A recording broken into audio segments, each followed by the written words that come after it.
I want to welcome everyone to today's panel session. I'm very happy to welcome all of you to TASA 2020 panel session on social trust and political practices in the new normal. I'm Sanghamitra, the panel session organizer and the chair for this session today. Let me quickly outline for the audience, as I can see that there are already attendees. So for the audience, let me quickly lay out the format of today's session. Every speaker will be allotted 12 minutes to present their paper, and the next 3 minutes will be spent on short question and answers, where panelists will ask questions to the speaker. And at the end of 10 minutes, the speaker will be told that just 2 minutes are left. And at the end of those 2 minutes, the speaker will be told that the time is up. After the end of the panel discussions, the remaining 20 minutes would be spent on question and answers with the general audience. The audience is requested to put their questions in the Q&A option available on their toolbar. And this panel session is being live streamed on YouTube. To all the audience, I hope you can see in the chat box the YouTube live stream link. I'm extremely sorry for the last minute technical glitch which led to the change in the YouTube live stream link. Please take note of this link, and whoever you wish to share it with, please go ahead and share it. So let me quickly give a brief overview of what this panel session is about. In this panel session, we will discuss what happens when social trust in the new normal, where governments across the world have implemented innumerable programs, policies, and laws to control COVID-19. In the context of government actions and political leadership to tackle the pandemic, what becomes of social trust? To explore this issue, we have in the panel 8 eminent speakers. We have Louis Kriesberg, Maxwell Professor Emeritus of Social Conflict Studies, Syracuse University, New York, USA. Grazyna Zajdow, Associate Professor, School of Humanities and Social Sciences, Deakin University, Victoria, Australia. Saikat Kumar Basu, Executive Research Director, Performance Seed, Lethbridge, Canada. Greg Martin, Associate Professor, School of Social and Political Sciences, University of Sydney, Sydney, Australia. Alminda M. Fernandez, Dean, College of Agriculture, Rizal Memorial Colleges, Davao City, Philippines. Kallol Basu, Advocate, High Court, Kolkata, India. Nancy Sebastian, Sessional Lecturer, University of Newcastle, Suntec City, Singapore. And Atrayee Saha, Assistant Professor, Department of Sociology, Muralidhar College, Kolkata, India. So we'll begin with Professor Kriesberg's presentation. Professor Kriesberg.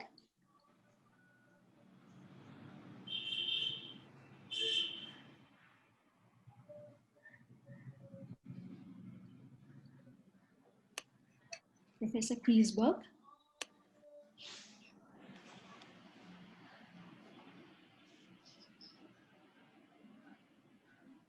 I do share. Okay. Okay.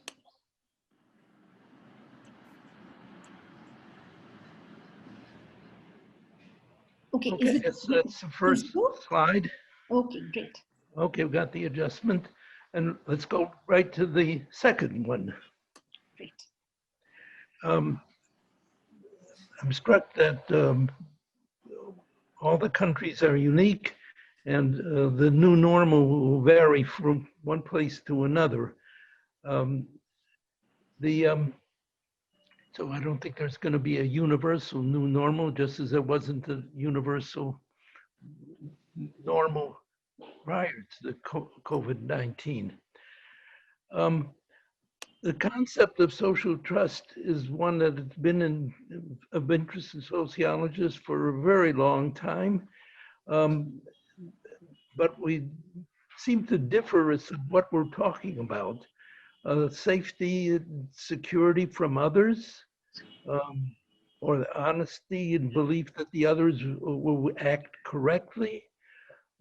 Sometimes it's about others referring to people generally, or certain groups, particularly the national government.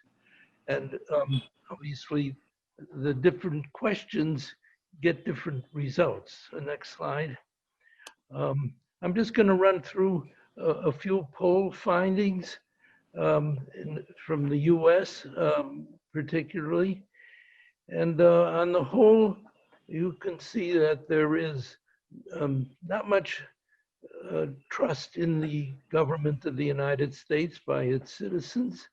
I remember shortly after World War II, reading that the trust generally in the United States was much wider and much more positive than most other countries. And we have seen a decline. This is what it looks like currently from an Associated Press poll. Next slide.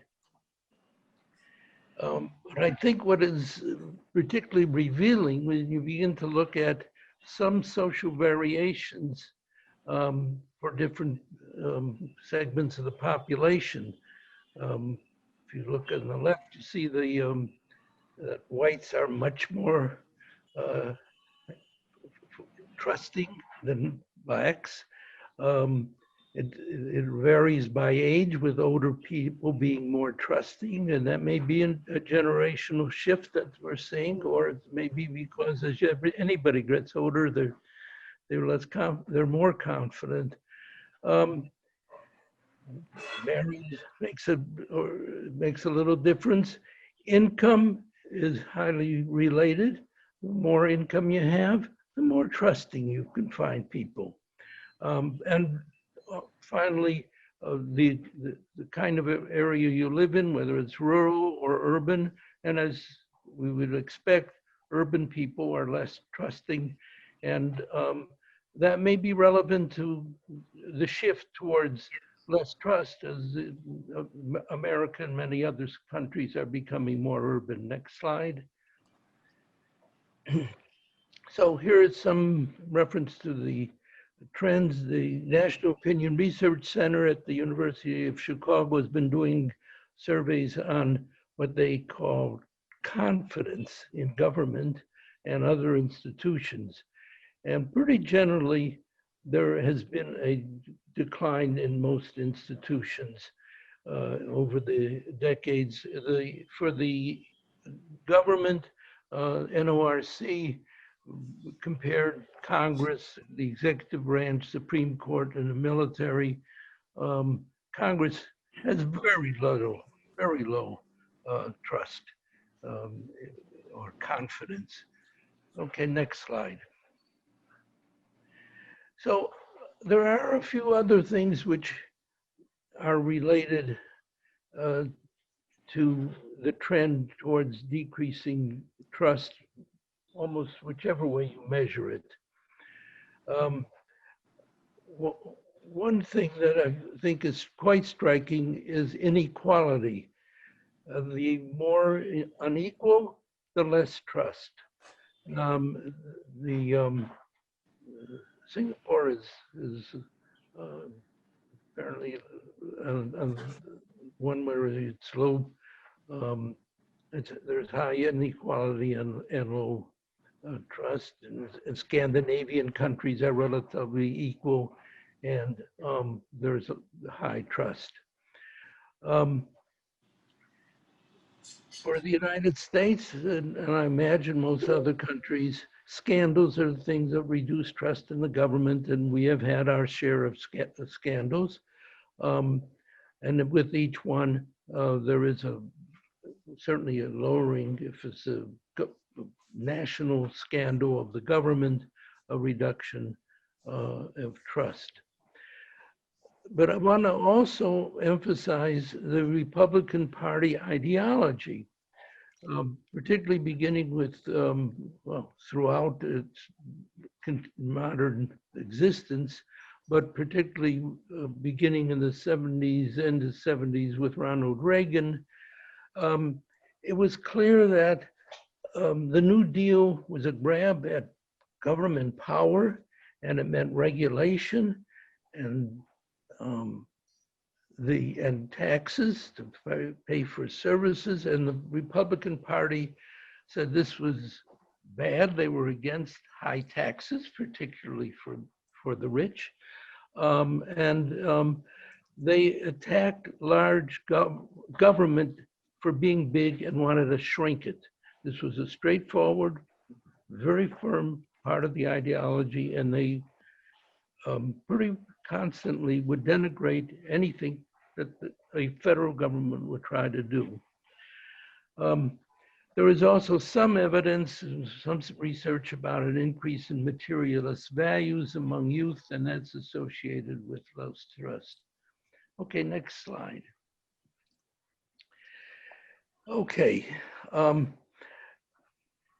What we had with the presidency, and I can say this in the past tense. What we had with the presidency of Donald J. Trump was certainly an anti-government presentation, and such what captured some Republican Party support. And he had some following, never the majority of the people in the election that chose him. But the coming of COVID was really a test. That could have been something which would unite the people and give them faith in their government if that was handled by the national government in an effective fashion, or at least in a serious fashion. But that was not the case. From the outset, he played it down, didn't take it too seriously, and then throughout, kind of abdicated engagement and left it more and more to the cities and states, particularly in a federal union, say they're the responsible ones. But without a national ordering of it and taking it seriously, what he ended up doing, I think, was to increase the distrust in the national government.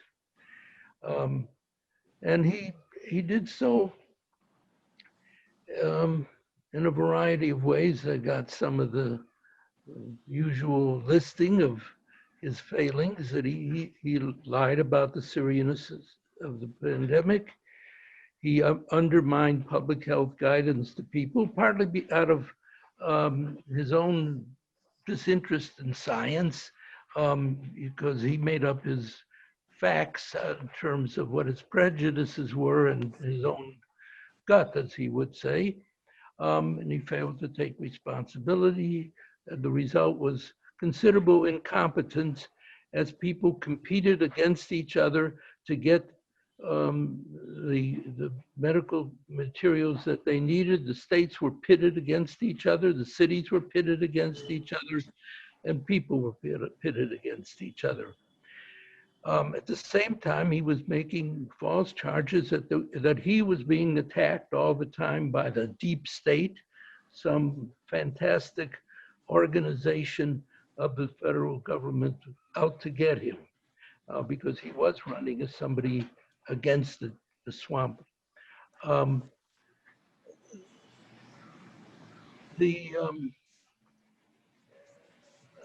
This played well with some people. for a variety of reasons, including Republican ideology, if you don't want a big government, for the um,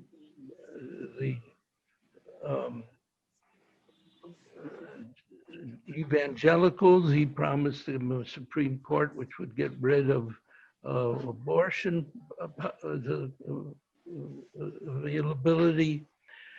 And overall, he simply placed his personal concerns and benefits above those of the country. Next slide.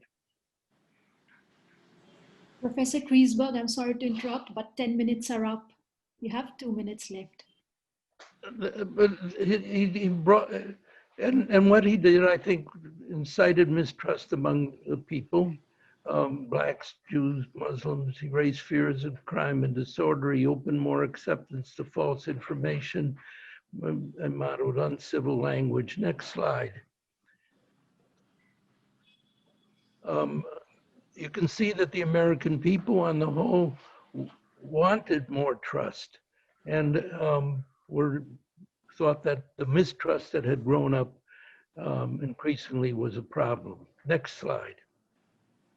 And as a result, he was defeated in an election, and the next day there were celebrations across the country. Next slide. And I just want to close with saying that it ain't all lost. There are positive developments that were going on all the time. There was resistance to some of the things that Trump was doing. There is growing acceptance of African Americans, and the Black Lives Matter was popularly joined in a very diverse fashion. The increasing role of women in society, I think, would lead to behavior and understanding which would be more trustworthy than the belligerency of some males. And I would like to say, I think there has been growing acceptance of ideas of a constructive conflict, about conflict waged in a way which is thoughtful and seeking and finding mutual benefits. So I think with some profound policy goals can be set, and I must say that I think the new administration, Biden-Harris, has made it clear that resilience towards global warming and reducing the inequality are things that we can all unify around and benefit by having such important overall goals. And all that takes is actions by many people, by the national government, and I'm heartened by what we've seen already by Biden and Harris, picking out those two things I just mentioned, which I must say I had picked out before knowing what he was going to say today, or as he indicated in the appointments that he made.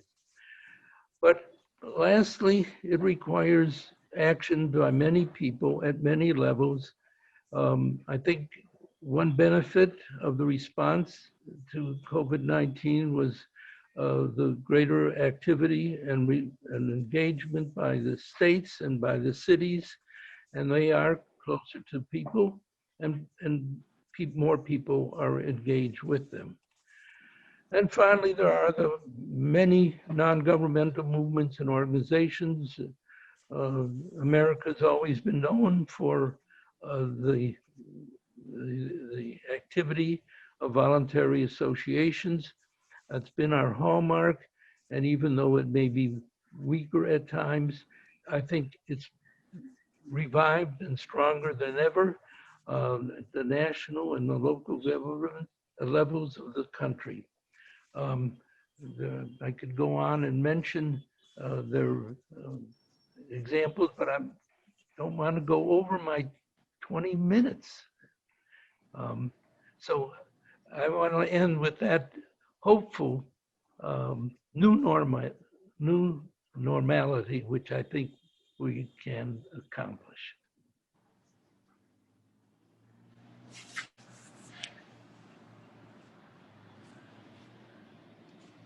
Thank you so much, Professor Kriesberg. Professor Kriesberg made it very clear how the shortcomings of the United States President, Donald Trump, led to the failure of administration on multiple grounds, which caused widespread distrust in the government. We were also informed how one could build trust in the American democracy and amongst the American people. Thank you so much once again, Professor Kriesberg. Let me now request panelists if they have any questions for Professor Kriesberg.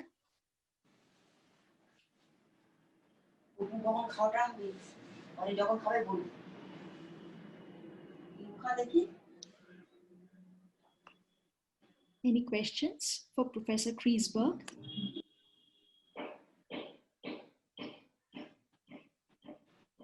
No questions for Professor Kriesberg? Okay, in which case then I'll request Professor Zajdow to make her presentation. Professor Zajdow. Okay, thank you. I'll just get my presentation up. Where am I? I need to share the screen. Okay. Hello, everybody. I'm going to read because otherwise I will just go dreadfully over time. This presentation takes the outline of the panel and questions its assumptions in many ways. Using the example of Victoria under lockdown and the moral panic, and I say that quite specifically, over suicide spikes that have just not occurred, it takes up Mullen-Law's studies of complexities to argue that there is little evidence of a fall in social trust in Victoria.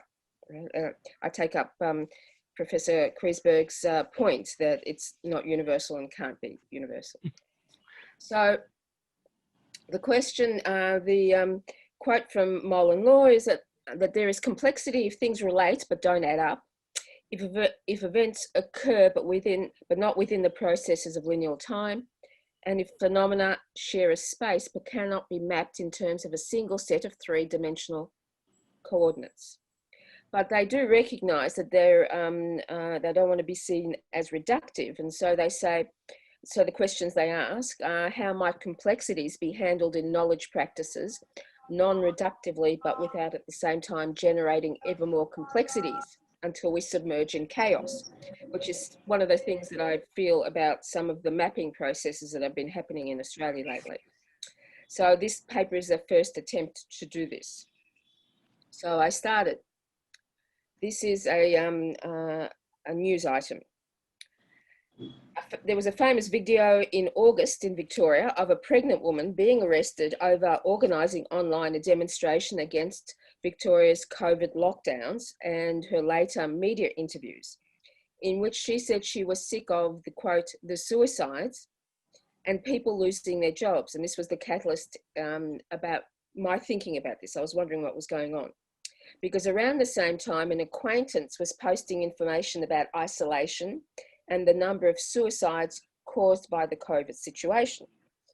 And she quoted some figures. Her figures came from a commercial news item that used modelling from the Brain and Mind Centre at the University of Sydney. And it was actually in response to this that it was on the same day that the Victorian State Coroner publicly stated there had been no rise in suicides in Victoria. The claim that there had been this rise was just not true. Rather than the 2,100 deaths claimed by the news items that my friend had seen, Victoria had recorded about 450 suicides in the previous 12 months, which was a similar total to the year before. And importantly, no increase from April to August, which was the time of the lockdown. And as a matter of fact, figures released last week from the coroner to the end of October show a similar pattern. In fact, the 10 months to October 2020 indicate 580 deaths from suicide. In Victoria, 20 fewer than the previous year. That so many of the figures emanated from academic sources was the impetus for me to start looking at the current vogue of modelling and the issues around complexity and simplicity, particularly modelling of human behaviour. How is it possible that the models tell us we should be killing ourselves at great rates, and instead we are choosing to be staunch and stay alive? Perhaps part of the answer lies in the process of modelling. The models are by their nature complex, but their complexity is actually intended to simplify the modern world. They are a form of risk management or risk assessment, and they are used as the basis for some sort of action. In this case, the prevention of self-harm or suicide. The models have so many inputs and scenarios that it becomes impossible to work out the type of action needed to minimize the risk.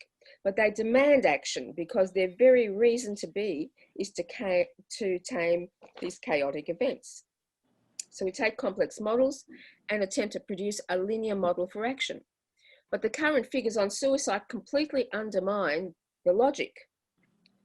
How is it possible that while presentations of self-harm and suicidal ideation have increased, and that looks like that's what's happening in hospitals, the final steps towards suicide, to actual carrying out, have not? In this way, I started thinking about Bauman's argument that an answer to this conundrum might be that we rely on rationality. And this rationality leaves us in an ambivalent situation, because in the effort to enforce it, it becomes reductive. Everything becomes reduced to its logic. And the logic of the Brain and Mind Centre's report is worthwhile unpicking. So this is the title page and one page from the report. In May 2020, the Brain and Mind Centre released a short report called Sounding the Alarm. This was a modelling exercise for the New South Wales North Coast Primary Health Network on the possible scenarios related to mental health presentations in emergency departments, suicide attempts and suicide deaths. Importantly, it used the unemployment rate as the main driver of actions such as suicide attempts and deaths. It's not unreasonable because the historical evidence shows that's exactly true, that unemployment plays a major role in both. The report argued that a best case scenario would see an increase of suicide deaths of 23% and a worst case scenario an increase of 53%.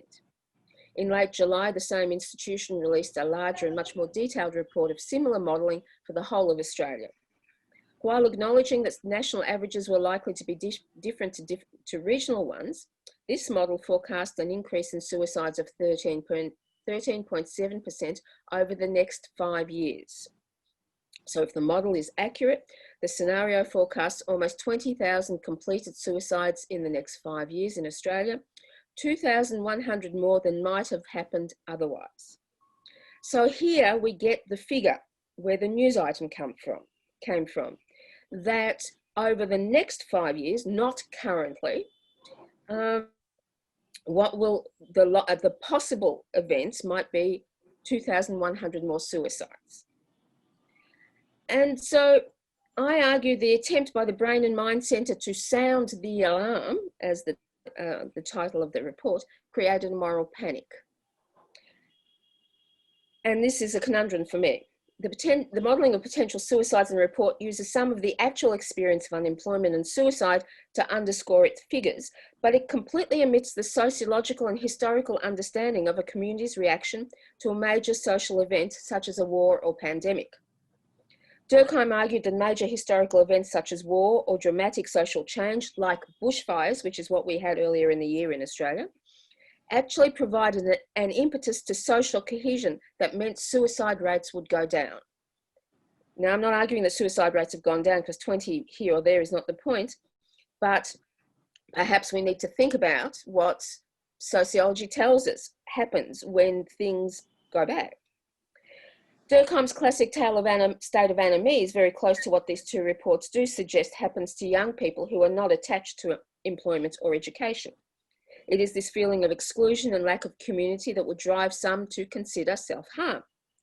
But I think that that's very different to the moral panic around people who it's being argued, are isolated at home under lockdown conditions and therefore more likely to commit suicide.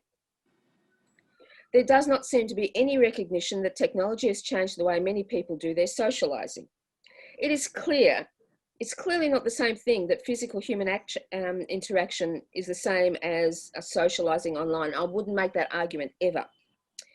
However, and that loneliness is a very real emotion at the moment. It's clear that that's the case. These conditions do not necessarily add up to mental illness, as is claimed by many advocates. And the next step then is self-harm or suicide. These are social conditions that need social change, clearly. And to their credit, the Brain and Mind Centre reports state clearly that the most effective strategies to prevent a rise in suicides and self-harm are employment policies. Makes perfect sense, really. Attachment to the community, a feeling of responsibility for others, and a sense of being part of a wider social world are fundamental to human satisfaction. They recognise that. But they have also produced these reports that claim that suicide by its nature has to go up. And it doesn't look like it's happening. The groups, and I would argue that the groups whose raison d'etre is to maintain the public's vision on issues such as mental illness are competing in a very crowded room, and they have to scream very loudly to be heard. This existed, the state that happened before the COVID epidemic. These groups need to yell to make sure that we are scared enough to take notice of them. I don't blame them. They are competing with many other groups whose interests involve the poor, the dispossessed, and the disadvantaged. And all these groups know that they cannot rely on the state to deal with them equitably. We know that that's the case. Professor Zajdow, I'm sorry to interrupt, but 10 minutes are over. 10 minutes, okay, thank you. Mental health groups need to be aware and take note of how they might play into the hands of the conspiracy theorists who wish to undermine state responses to the pandemic, as happened with the case of the woman quoted at the top of this paper. She came and was involved in a number of groups that that were part of the major conspiracy, the anti-vaccination and various other conspiracies. It seems to me misguided, though, on the part of the Brain and Mind Centre to entitle a report "Sounding the Alarm" and think that no aspect of the highly networked and technological society in which we live will use it for purposes far from the benign ones intended. Their screaming has led to intense political pressure to open up economies and undermine the measures taken to halt the pandemic. It has also added to the anti-5G, anti-vaxxer, sovereign citizen conspiracists' arsenal of claims. That's so sibilant. Regardless of the fact that we are not killing ourselves because of the lockdown. We may be unhappy and lonely, but that is a very rational response to the situation we find ourselves in. And I'm almost finished. It is hard to tell what COVID normal looks like, and I would not consider that the case of Victoria can be used as a general example. This would simplify the situation to a ridiculous degree. However, what we do know is that even with the moral panic caused by the mental health advocates and the various conspiracy groups, support for the state government has been very high. It seems to have held up even with constant criticisms by the state opposition and the federal government. The governing Labor Party would win at this moment with an increased majority, and the Premier's approval rating is over 70% in a poll released in November. And yesterday, there was a new poll from this called the Ethics Index that has found that all professions and industries in Victoria are up in their ethical index. So more people in Victoria now trust those institutions, even through what we've been through, including governments and even, as they say, real estate agents. So I will finish this by saying what becomes really clear is at this moment in Victoria, the old Durkheimian argument that social cohesion is something that happens with an external danger actually seems to have happened. It feels like we are all in this together, and regardless of our unhappiness, we actually seem to be pulling through it reasonably well.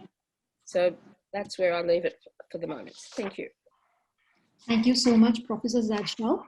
It was very well explained that the likelihood of mental illness and self-harm was understood without taking into account the sociological reality, and that Professor Durkheim's understanding of social cohesion was also proved during this pandemic. Thank you once again, Professor Zajdow. Any questions for Professor Zajdow from the panelists? Oh, yeah. So thanks for that. It's really interesting, and it relates to some of the things that I'll be talking about as well in relation to anime, although I haven't framed it in that kind of way. So I was just wondering about your concept of moral panic. Moral panics are accompanied by the creation of folk devils. So in your model or in your argument, who would be the folk devils? The moral entrepreneurs, I think you're saying, would be the mind and so on and so forth, mind and brain trust. But where the missing component seems to me is the folk devil. Yes, and it's actually you argue it isn't a folk devil. It's either the COVID itself, which is not a thing, not a live thing anyway, but also it is aimed at, interestingly enough, governments for closing down the economy. Most of it was around closing down the economy, and I think that my argument is that's not the intention of the Brain and Mind Centre or any of the other advocates. What they want to do is to maintain pressure on governments to produce the policies and the money that's necessary to help people through, but it is used by other parts, particularly right-wing media and right-wing groups, to hammer the state government. So I think that they're the meat and the sandwich rather than anything else. So ironically, in Stan Cohen's original model, with the government and politicians were the sort of moral entrepreneurs. Now, in some senses, your kind of argument sees them almost as the sort of the devils, the demonized. In this case, yes, I think that's true. I mean, I wouldn't make it a more general sense, but yes, I think a lot of the moral entrepreneurs these days are people who we would see as, rather than right-wing or conservative, on the left, but they need to get the interest, and that's what they do, unfortunately.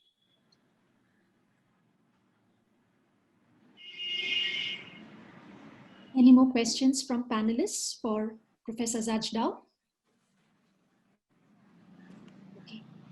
Thank you so much, Professor Zajdow, Professor Martin. Now we'll go to Professor Basu's presentation. Professor Basu. Hello, everyone. Can you hear me? Yes. Okay, thank you. My presentation, I do not have a PowerPoint slide by the time, and I'll be just talking about the socio-political challenges of the new normal from a Canadian perspective. Hopefully, I'll be able to highlight a few of the key challenges that are being faced by Canada as a country. As you may know that it's the second largest country in the world, Canada, after Russian Federation, with around a bit over 33 million in population over a vast land, which has very little population, and most cities and towns are close within 200 kilometers of the United States border with Canada.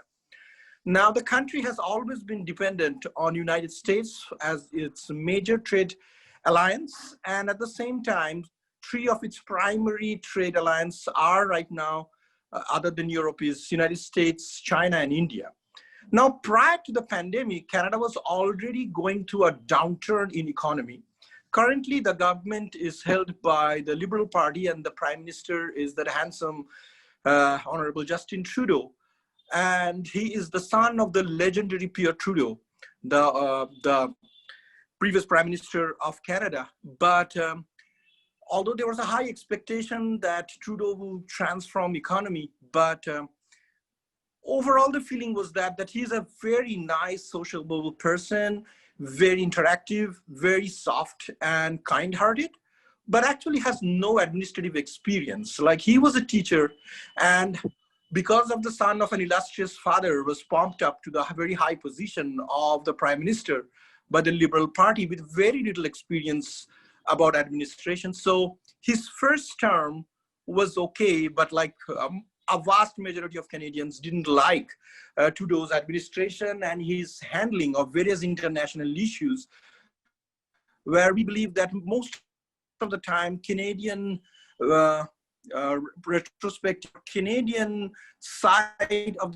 the talks were by taking a very much in all trade deals with the European Union. The new NAFTA trade that came in with Trump was heavily, we feel it's heavily in favor of the United States.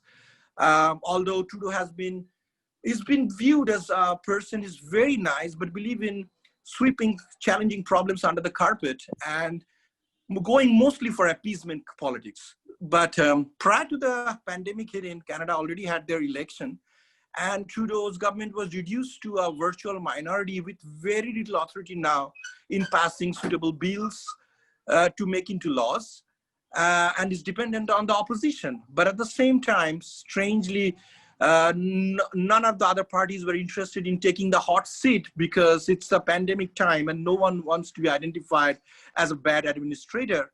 So Trudeau was back in position. Canada was really down in economy, was going through corruption and other related political fights within the Canadian Parliament, and was completely underprepared with respect to facing the pandemic. The initial WHO warnings were grossly underestimated. Canada has a world-class health facility, and it's all social care. It's all paid by the government from the taxes. And because of its world-class infrastructure, it was believed that the pandemic won't be impacting Canada in that way. It will be same like an influenza or a winter flu or a summer flu kind of a stuff. So it was so grossly underprepared that when the pandemic hit Canada, it was a worse situation as would have been in Europe. The initial round of schools and universities and colleges and offices were kept open for a quite considerable period. In spite of the serious warning, the US border was kept open for a very, very long time. And there was migration of people from one country into another. When US was having such a severe pandemic, Canada kept all the border open with very little limitation and restrictions at the time of initial screening. And we paid the price for this. And even when now the border is closed or restricted or monitored through Alaska and other parts, there has been people infiltrating into the Canadian territories, and the government has not been able to handle the situation quite efficiently. So there was resentment about the government because the hospitals were getting overloaded. The health workers were was beyond their ability to handle such a high influx of patients. And what was sad, because of this huge influx of COVID patients, normal treatments like cancer, radiation treatment, dialysis, children's hospitals, every single other areas were getting impacted. And this led to a lot of resentment and a lot of bad feelings among Canadians regarding the capability of the government in handling the situation. However, the pandemic varied across the provinces from west to east. It's a vast, huge country, and geographical isolation helps in a bit compared to other countries in keeping infection levels at some base. So the polar Canada was more or less virtually untouched, while other provinces in the south adjoining the United States were more impacted. And travel restrictions, or international travel restrictions, came in quite late into Canada. And that's how infected people who came into Canada were unfortunately responsible for spreading the infection. And the government didn't take a very strong action in restricting people or enforcing laws in lockdowns in the beginning. And what it was appealing to the people was that every individual should be responsible and they should stay at home and should follow the quarantine. But there was no really comprehensive lockdown policy for the country, and the government dilly-dallied on that, and the infection spread, and then it turned into a havoc. Although it was not as bad as United States or other European countries at that point of time, and through the effort, I do not know how to thank our health workers. They have worked round the clock 24/7 to handle the situation. We're able to flatten the curve in several provinces. But Canada has this big challenge of appeasement politics and intra-party political fights. So they were trying, every different province came up with different legislations and rules and regulations. Did not, although the international travel was restricted, but traveling between the provinces was not restricted. And there was difference of opinion between the federal and the provincial government, and everyone wanted to try and look good. So they didn't restrict interprovincial travel quite efficiently. And right now, Canada is going through the second wave. Our health workers were very, very successful in flattening the curve, but with winter, and Canadian winter is harsh, as everyone knows, is impacting back with a second and a third wave of pandemic hitting in every corner of the populous parts of Canada. Major cities like Vancouver, Montreal, Lethbridge, not Lethbridge, a small town, but Calgary, Edmonton, Toronto are getting impacted. New provincial governments are coming up with now new local restrictions and lockdowns to control the situation. But the second and third wave has been even worse compared to the first wave. And our health systems are now overflooded. We are down to 95 to 98% of the health occupancy and beds being covered. So what's challenging is, like, if the infection does not go down in the next couple months before Christmas, it will be quite a serious situation for the government and the health department to handle, because it's spreading. They open the school and the universities, particularly schools in many provinces, and little kids who are coming were getting infection and bringing them back into their family. And as Canadians too, were not very cooperative in many cases in following the quarantine rules and stuff. And there was free movement, going into bars and attending parties. So the awareness of the level that should have been implicated in Canada was not very efficient enough. But sociologically, the government did came up with a great dole packages because the economy has been hit hard. Canada has been having trouble with US, Canada, China, and India with trade imbalance and export-import rules. And many countries have limited Canadian exports, particularly China, India, and United States, that impacted Canadian agriculture with overproduction and not finding appropriate market to sell them. So there has been a downturn of the economy. Small companies have frozen. Unemployment has been going high. Both governments, provincial and the federal, always try to cover this up and saying the situation is not bad. But from the ground level, where people lose job, situation does not look very good.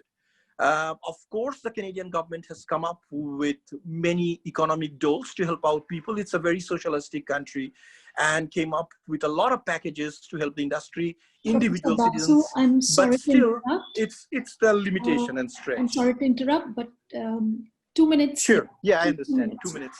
Thank you, Sanghamitra. So there has been, I would say, a fluctuation of trust and mistrust for the government of Canada. And it includes both the government and the federal government, both the federal and the provincial government, is because what we found out was that everyone tried to handle this on their own. There was a lack of coordination between the federal, territorial, and the provincial government, and politics kicked in very badly, in the sense that various political parties wanted to take credit out of these grim situations, showing that they are the best in controlling. But what happened was that this lack of coordination, communication, and lack of comprehensive rules and restriction impacted Canadian economy severely. So there has been, when economy was failing and the government has been providing doles, there was support from the people. But I would suggest that overall, there has been a lack of faith in the government in not handling the situation with really iron hand in the beginning. They were so soft and handled the situation with kid gloves that now the situation has been turning worse.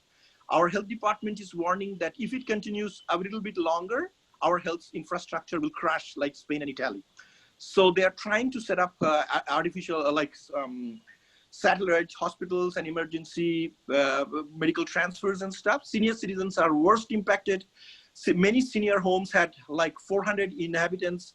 Almost 90% of them have died during those infections. Families were deeply impacted because you are not allowed to meet your senior citizen member if they were in those houses. They have been transferred to safe houses, but still there is death toll, not maybe as high as in other countries, but still Canada's population is pretty low. So if the rate of infection is high and we are struggling to balance out and flattening the curve. Thank you. I'll restrict myself to this point and will be happy to take any questions if anyone has.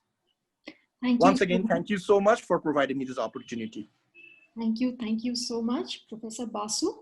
It was very well expounded that in Canada, the situation is really bad and Canadians are losing trust in the current administration. That the government failed to provide a comprehensive guideline. Maybe that was one of the main crucial issues which led to the run up to the current state of affairs.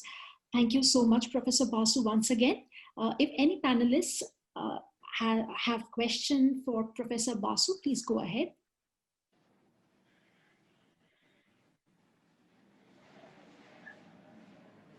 I have one, if that is all right. Sure.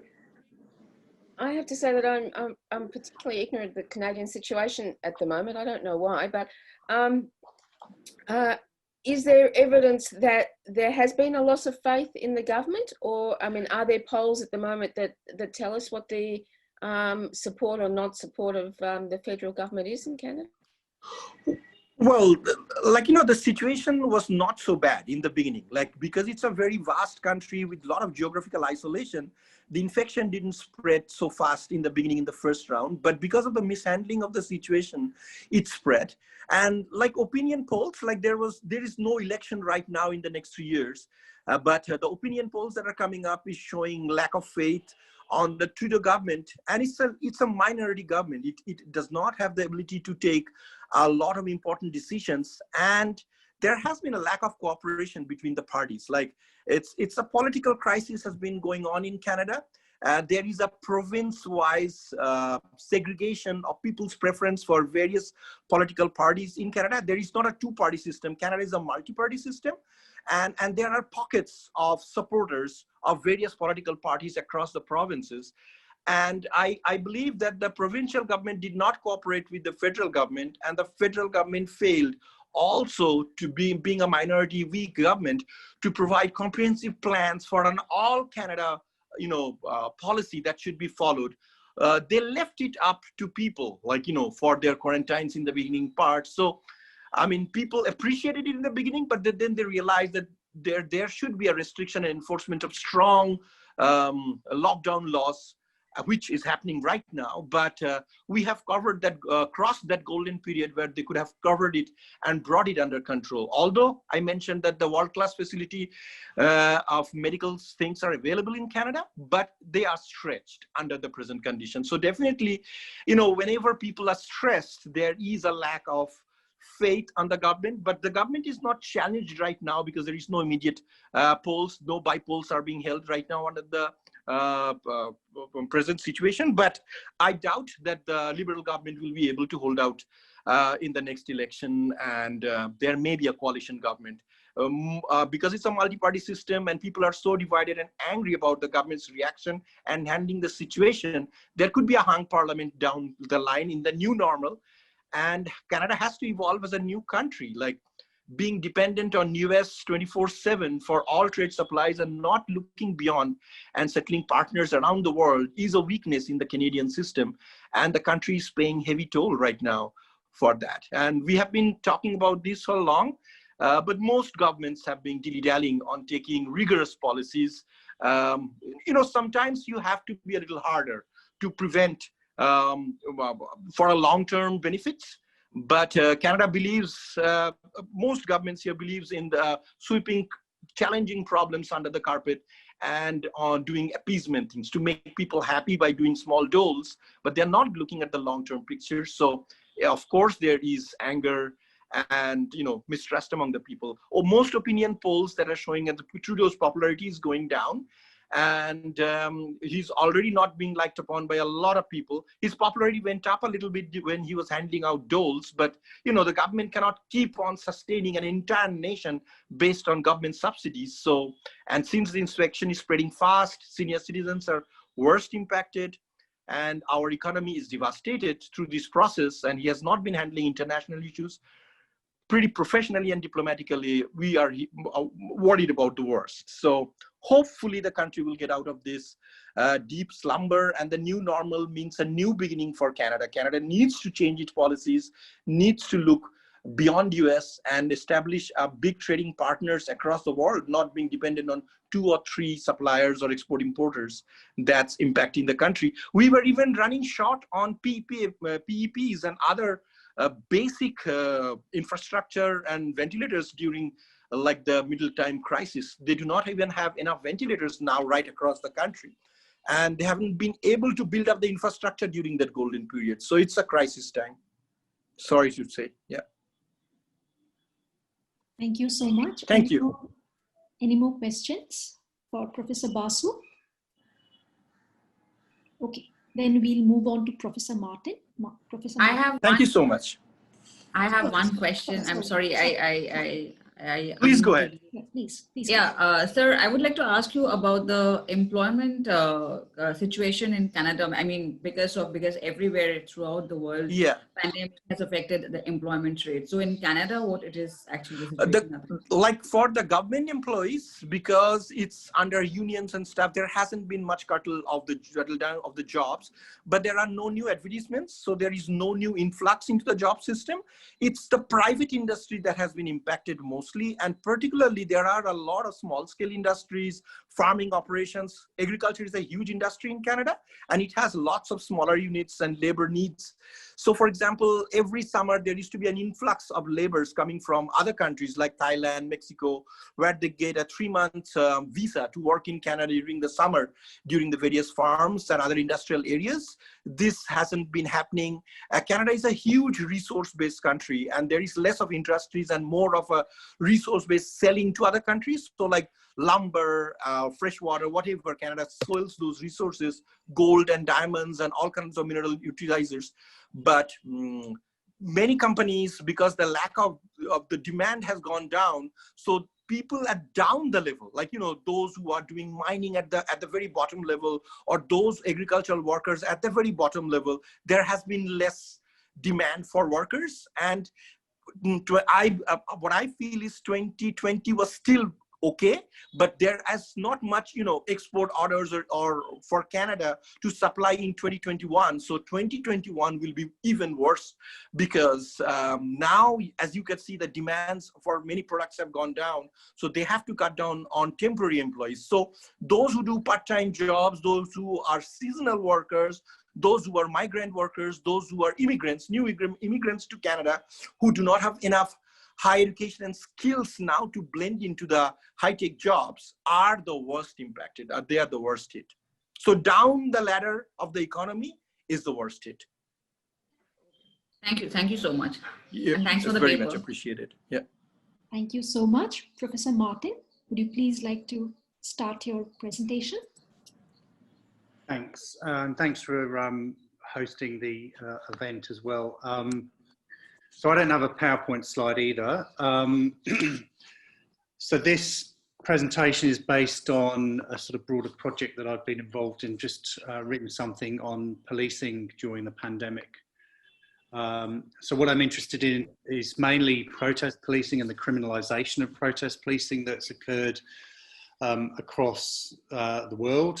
I'm also interested in the policing of everyday life. So in places like Victoria and New South Wales, that often involves the use of fines to sort of regulate and control populations and so forth, which I'll talk about. In terms of, so I haven't really thought about it before in terms of trust, really. So I suppose in relation to trust, what my research in this area, such as it is, relates to is issues to do with trust in the government, trust in law enforcement and the legal system and the justice system, and also sort of distrust as well, distrust in sort of experts and science and things like that, which I think that the pandemic generally has given rise to, or reinforced at least. So states are talking about, you know, being guided by the science, guided by the science, meaning that, you know, they don't necessarily have to make decisions based on the science. They don't have to follow the science, but they can be guided by it.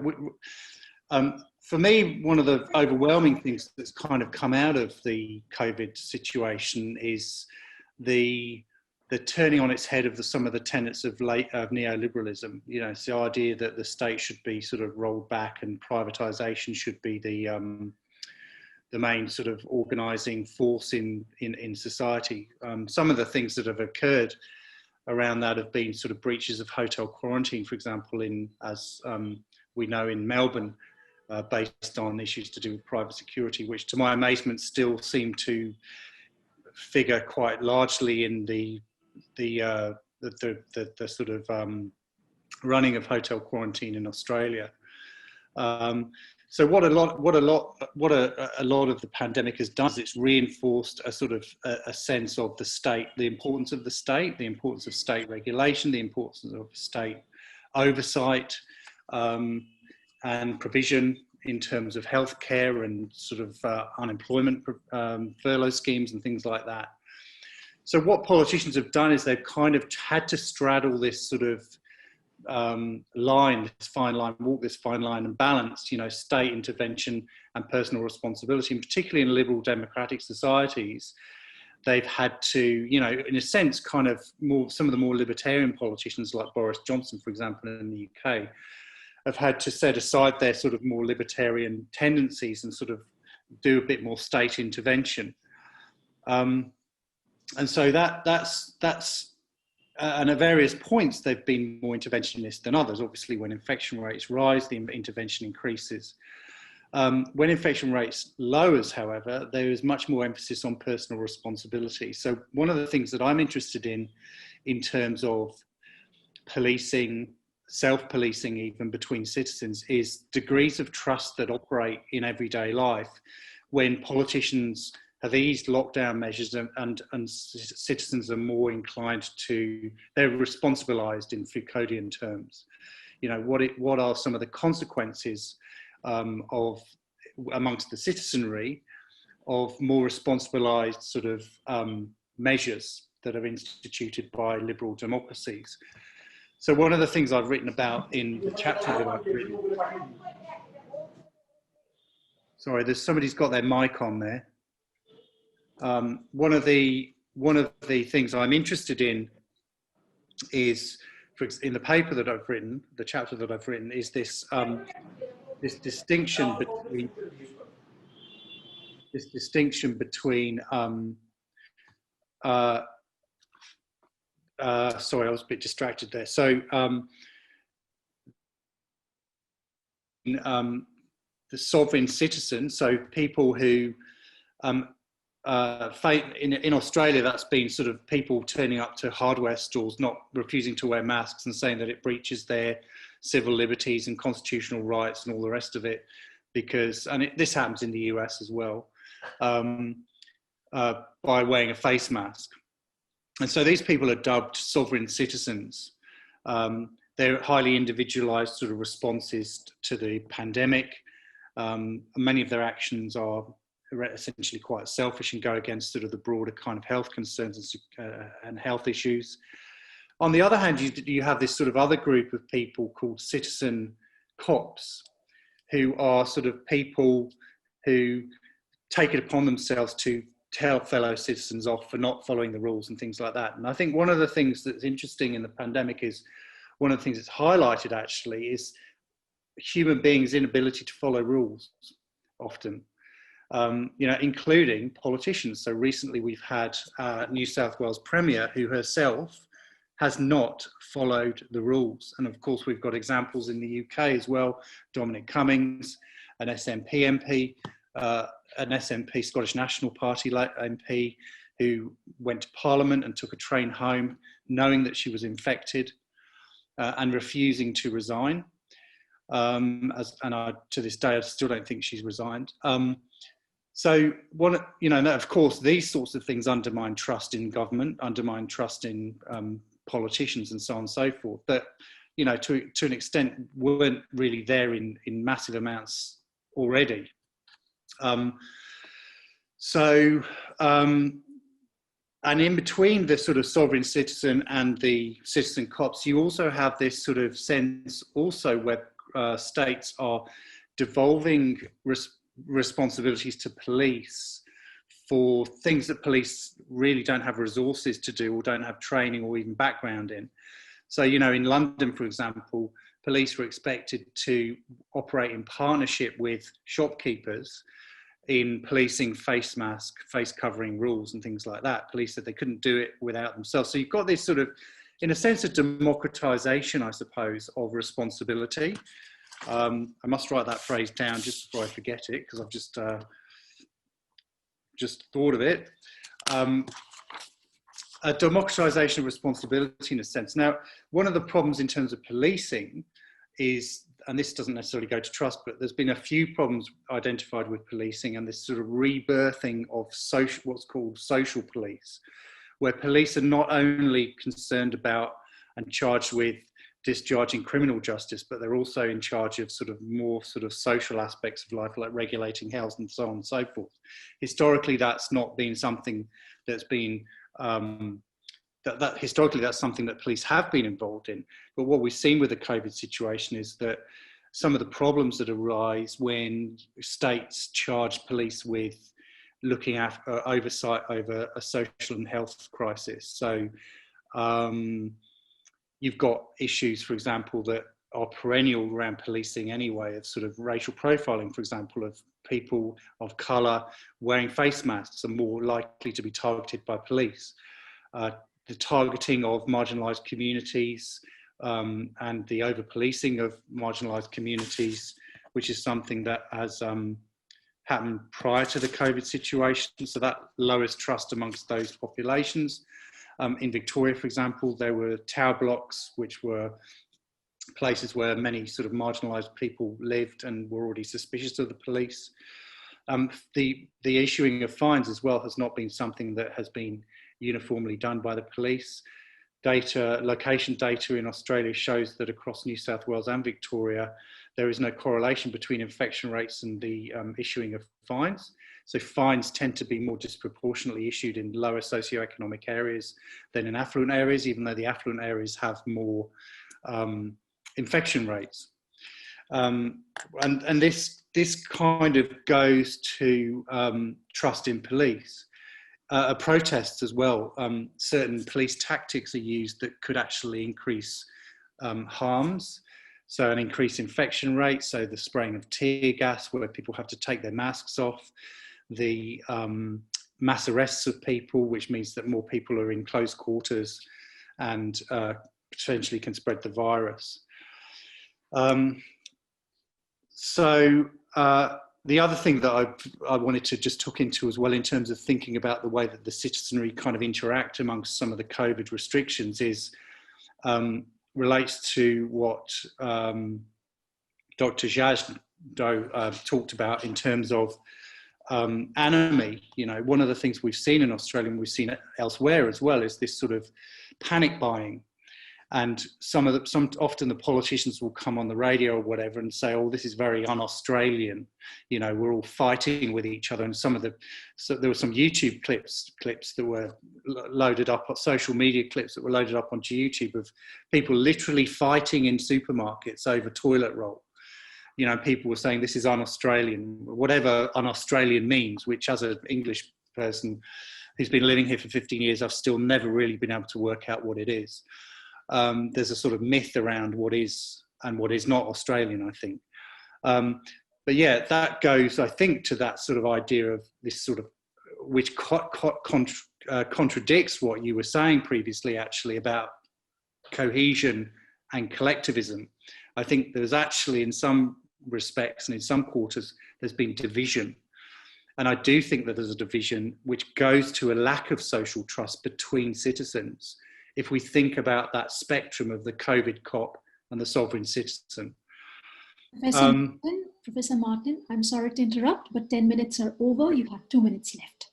Okay, good, thanks. So it's a bit rambling, but the conclusion really is of the paper that I've written is that I wanted to sort of compare this balancing exercise that states and governments have done around state intervention and citizen rights and so on and so forth with the 9/11 situation, and think about it in sort of, because one of my backgrounds is sort of social and legal studies, think about it in relation to laws, you know, whether laws are seeping into other areas that they might not necessarily have a place in. There has been discussion in legal quarters around the sort of, you know, the permanence of these sorts of measures. In the area of protest and the right to protest, for example, courts in New South Wales have talked about how the right to protest has been suspended, but it hasn't been extinguished, which is probably is the case. Yeah, and so that's really, I've sort of opened it up a bit broader in what I've written, but I think I'll leave it there in terms of what I've had to say, and open it up to questions. Thanks for listening. Thank you so much, Professor Martin. This presentation basically dealt with two kinds of pandemic policing. One is by the state agent of police, and the other by citizens, by the citizen cop. Thank you so much for your presentation. Any panelist wishing to ask a question to Professor Martin may please go ahead. Yeah, hello. Thanks for the presentation. Thanks for this presentation, Professor Martin. I had just one query, which is like, if you can kindly tell me like about the marginalized communities. You were saying that among them, the trust has reduced, if I'm not wrong. So in what ways the marginalized communities have been affected due to pandemic in Victoria, if you can, Victoria or any other regions which you want to focus. So if you can just give in brief, like a glimpse of the situation. That's it. Oh, despite what Professor Kriesberg said at the beginning, I think that the situation in Australia would be no different to anywhere else in terms of the people who are affected by the pandemic. It's largely, you know, disproportionately more marginalised and lower socioeconomic class group, socioeconomic groups. As I said, in terms of the issuing of fines, you know, it's sort of business as usual in terms of the way that the police are policing the pandemic. I don't really have sort of fine-grained, detailed sort of statistics around all this stuff, though, to be honest. And there was a lot of disquiet, for example, when Victoria imposed more or less an overnight lockdown on a series of tower blocks in metropolitan Melbourne. Because that was, you know, there were people who were, you know, residents were sort of part of sort of marginalised communities and so forth. But, you know, it's no different, I don't think, here than anywhere else. You know, and part of the issue with private security that's come up, not only in Victoria, but also more recently in South Australia, is the idea that, you know, people that work in private security, that's not enough. They don't earn enough in order to get by, so they have to have other jobs. So there was, you know, in South Australia recently, where somebody's working private security in hotel quarantine and also working in a pizza shop, which, you know, adds to a whole series of different sort of questions and issues around, well, you know, where should we quarantine people? There's been talk of quarantining people outside of urban centres in Australia because we have lots of space here to do that, even offshore on places like Christmas Island. So, but in terms of the specifics, I couldn't, with any kind of degree of confidence, provide you with a picture. Sorry. Thanks. Thank you. Any more questions for Professor Martin? Any more questions for Professor Martin? Okay, then we'll move on to Professor Alminda's presentation. Professor Alminda Fernandez, you may go ahead and. Hi. Yes, thank you. So it has been a very interesting talk since the last hour, 1 hour, and at this point, I'm going to present to you about the COVID-19 in Philippines. So can you see my screen now? Hello? Yes, yes. Okay, sorry. So The Philippine COVID-19 cases under community quarantine. So, as shown on the screen, we are now on the second most cases in Asia and 25th most cases globally, but with 110 million population around the globe, so it's not much of a worry. So as you can see on the figure here, since October 31, from 380,000 plus to, as of yesterday, to 421,000 plus. There's about 40,000 difference in just about less than a month. And although the active cases is just 26,000 plus, and total death increased to 8,000, and the recoveries, however, also increased to 386,000. And that's quite good for now, with only a case fatality rate of 1.90% in Philippines. So as you can see, the cases is scattered around the country, with much cases on the capital region. It's in Luzon, and followed by the second main land, Visayas, and Mindanao. It's where I am here in Davao City. So with the cases, there is about more than 50% case in men compared to women, and highest in the ages between 20 to 30 years old. And as you can see on the graphs there, the cases has been increasing since March, that we started the lockdown for 3 months. And so the community quarantine slows down the spread of COVID-19. And as you can see here, the timeline, we had an incidence actually as early as January, but we started the enhanced community quarantine. It's in other terms, it's our lockdown, at early as March 15 in the National Capital Region, in Manila, and the rest of the Luzon region, I mean. And so it has been, it has not increased so much until we had on May 16, we had the modified ECQ. So it's a little bit, it's not so tight anymore. And we have another enhanced community quarantine on June 16 on the Visayas region, as it increased its cases. But now the highest increase actually is on the months of August, as we have now a loosened community quarantine, we call as modified enhanced community quarantine. And although we have been increasing, but not much as in other areas. So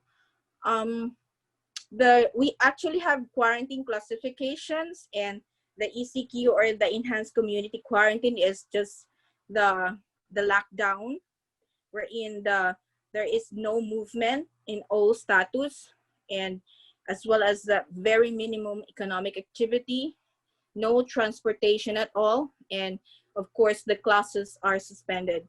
And in this modified ECQ, there is already limited movement for services and for work, and the manufacturing processing plants up to 50% workforce only, and is limited to transportation only for essential goods and services, and still suspended classes. And on the third stage, we have GCQ, or General Community Quarantine, wherein the movement is also limited, and the operation of the government offices is increased to 75% workforce, as well as the transportation And we already started flexible learning arrangements. And on the modified general community quarantine is the permissive socioeconomic activities with minimum public health standards, and it is where we are now.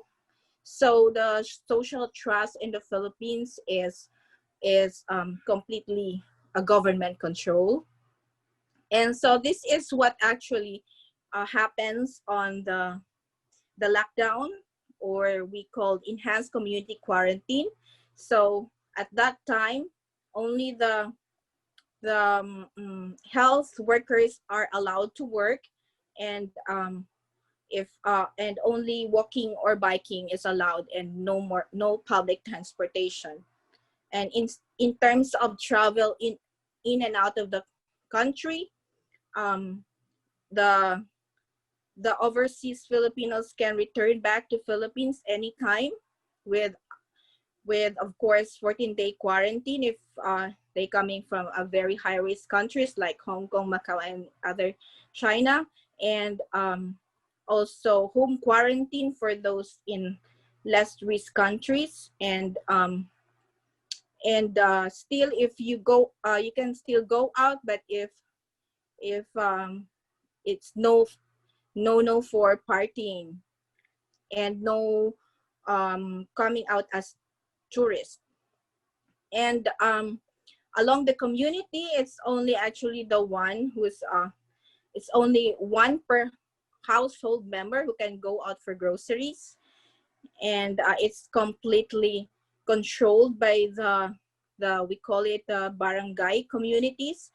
And also the establishment that are only open are those that are under the supermarkets, groceries, and drugstores, and also banks, and also the police, Air Force, and personal health care, and the media. And the rest are not, especially the high risk, the 60 years and above. And also you have to always have documents with you if you go out. And although the food distribution is not hampered, and in fact it is not one of the prohibited times. And for establishments, only the basic needs and establishment are allowed to open, while hotels are not. So I was caught under this very period of time wherein during the lockdown for 3 months in Philippines, I was stuck in Cebu because I came from overseas, and I really have to lie in order to go for a hotel that I'm not coming from the overseas. So it was really a difficult experience for me. So the government sectors also are allowed to work, but in a work from home scenario, and we call it skeletal force, wherein you are only allowed like once a week or 3 days a week, and as usual there is no travels or even conferences with big population of people. And because some of the establishments were not allowed to open, so only the very important agencies in the government are allowed to work, and with a restricted time. So the private, however, cannot terminate their employees, but they can only give salaries if they are open. So no work, no pay. So it's been a difficult time. And although we have controlled the increase of cases of COVID, however, our economic status was a threat. And so we have received, however, from the government, a social amelioration packages, especially for the very needy. So again, under the next stage, which is modified enhanced community quarantine, all the public transportation are not allowed, except for those for the health workers, and only the private companies and private establishment with their own shuttle who can bring to and from their workers at the workplace and at home. And the now normal, the modified general community quarantine is what we have now, with minimum health standards as following in the house personally, and also in the establishment at workplace. So it's been really a part of our lives now, and the only persons who are allowed to go out are only ages 21 to 60 years old. And once again, you're allowed for exercise, but then you have to have no contact and with a 1 to 2 meters social distance, and no mass gathering more than 50%. And although the private and public work arrangement is ongoing already, and also classes, but modular classes for the high school and below, and for colleges and up, are now online. Professor Fernandez, I'm yes. sorry to interrupt, but you have 2 minutes left. Yes, thank you. And so this is now the new normal look. This is what you can see in the jeepneys. It's a famous public transportation in the Philippines, and in the bus, and also in the MRT or train station. And we are being monitored through a QR code. So that's what we have as contact tracing.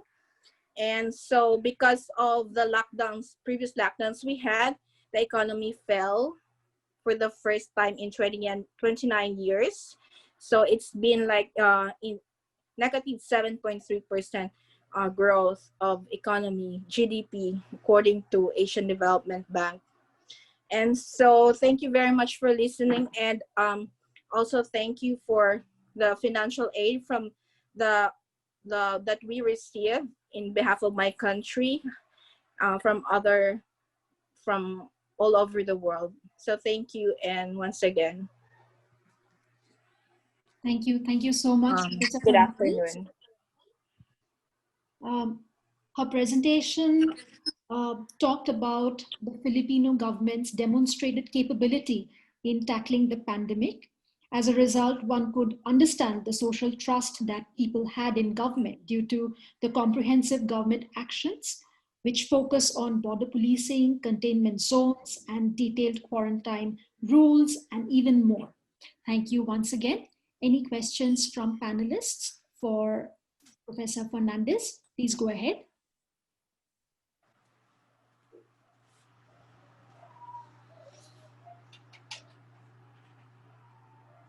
Any questions for Professor Fernandez from panelists?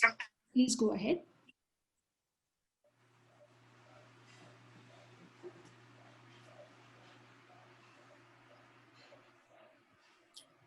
Seems like there are no questions for you, Professor Fernandez. Thank you once again. We'll move on to the next. Thank you. We'll move on to the next speaker, Advocate Basu. Advocate Basu, you may please go ahead. Yes, thank you, Sanghamitra. Good morning, and thank you for giving me this brilliant opportunity. Am I audible to everyone? Yes, yes. Thank you. We know that the trust is reposed and power is shared. The interplay of trust and power is an essential concept of giving birth to democracy.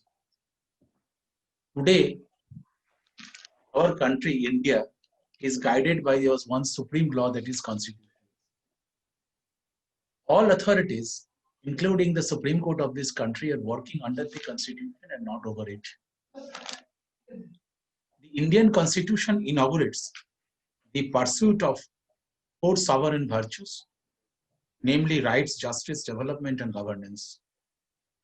Now, today's deliberation on whether the faith of the public on the government has eroded due to its response to the COVID-19 pandemic should first of all entail a discussion on the various legislative measures that were put to use for mitigating the spread of the pandemic. I must tell you, without any hesitation and with deepest humility, that unquestionable faith and trust toward government is a kind of impediment towards the growth of sensitive, vibrant, and cerebral citizenry in the country. Because it is just not like a faith without evidence. So today, when I talk about my country, when I talk about my city and village, I must tell you that at the outset, it is important to mention that even though two national health bills were introduced in the parliament, neither of the two was ultimately promulgated or received presidential assent. Most important, what follows is that at present, India has no overarching health legislation that provides for pandemic response measures. In the absence of such overarching legislation, the government of India and the respective state governments had largely relied upon two acts, namely the Pandemic Act 1897 and the second, the Disaster Management Act 2005. And it is known to everyone in our country that the Epidemic Diseases Act 1897 was enacted with the aim to better prevent the spread of plague, which originated in Bombay, now known as Mumbai, in September 1896. It is a very old act, and it was promulgated with the aim of better prevention of the spread of dangerous epidemic. And this 123 years old contains only 4 sections. Irrespective of the act's antiquity and extreme brevity, its provisions have been consistently utilized in an attempt to thwart the spread of the extremely dangerous and highly contagious COVID-19 virus. At this juncture, it is necessary to mention that the then legislatures responsible for promulgation of the Act of 1897 were steadfast in assuring the brevity of the Act. So much so that none of the sections of the Act define the term epidemic disease. Now, this is an incomplete legislation having absence of the contemporaneous tone, because today, only through this legislation we cannot combat this present epidemic which has claimed many lives. The reading of Epidemic Acts 1897 makes it evident that it fails to strike a balance between the powers conferred upon the central and state governments during an epidemic and the rights of the citizens. And not only that, it goes without saying in a democratic country such as India, even during a pandemic, that whatever may be the situation, howsoever difficult it might be, due recognition must be provided to individual autonomy, liberty, and privacy. More importantly, the Act does not lay down the requirement of any standard and safety whatsoever to be ensured by the government in order to protect the healthcare officials, doctors, and other medical staff from the perils of infection. These are the inadequacies which we must address. Now, the Disaster Management Act was promulgated by the Indian Parliament in 2005 to mandate an apparent legal invocation. The Disaster Management Act, the central government on the 14th March 2020 declared the novel coronavirus of 2019 as a notified disaster, which causes a critical medical condition on pandemic situation. The particular provision of the Act sets out the aspects of such a plan. It is to deal with measures to be taken in mitigation and to address preparedness and capacity. Another section mandates the state authority to lay down guidelines for providing standard of relief. Now, the definition of the epidemic has not been also defined in this 2005 legislation.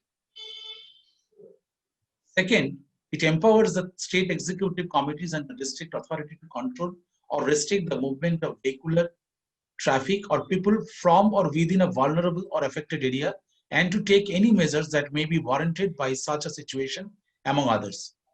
Additionally, directions can be given to government departments on taking such steps and measures for rescue, evacuation, providing immediate relief, saving lives. This Act also speaks about, and it permits the central government to take such measures as coordinate the work between the various authorities and government departments, deployment of military forces, and other matters to secure effective implementation, among others. It is evident that under a logical understanding of the statutory phrasing and absence of any linkage with Epidemic Disease Act, we come to that conclusion that the Act has not been enacted by Parliament for combating pandemics. Such conclusion is apparent through two separate understandings.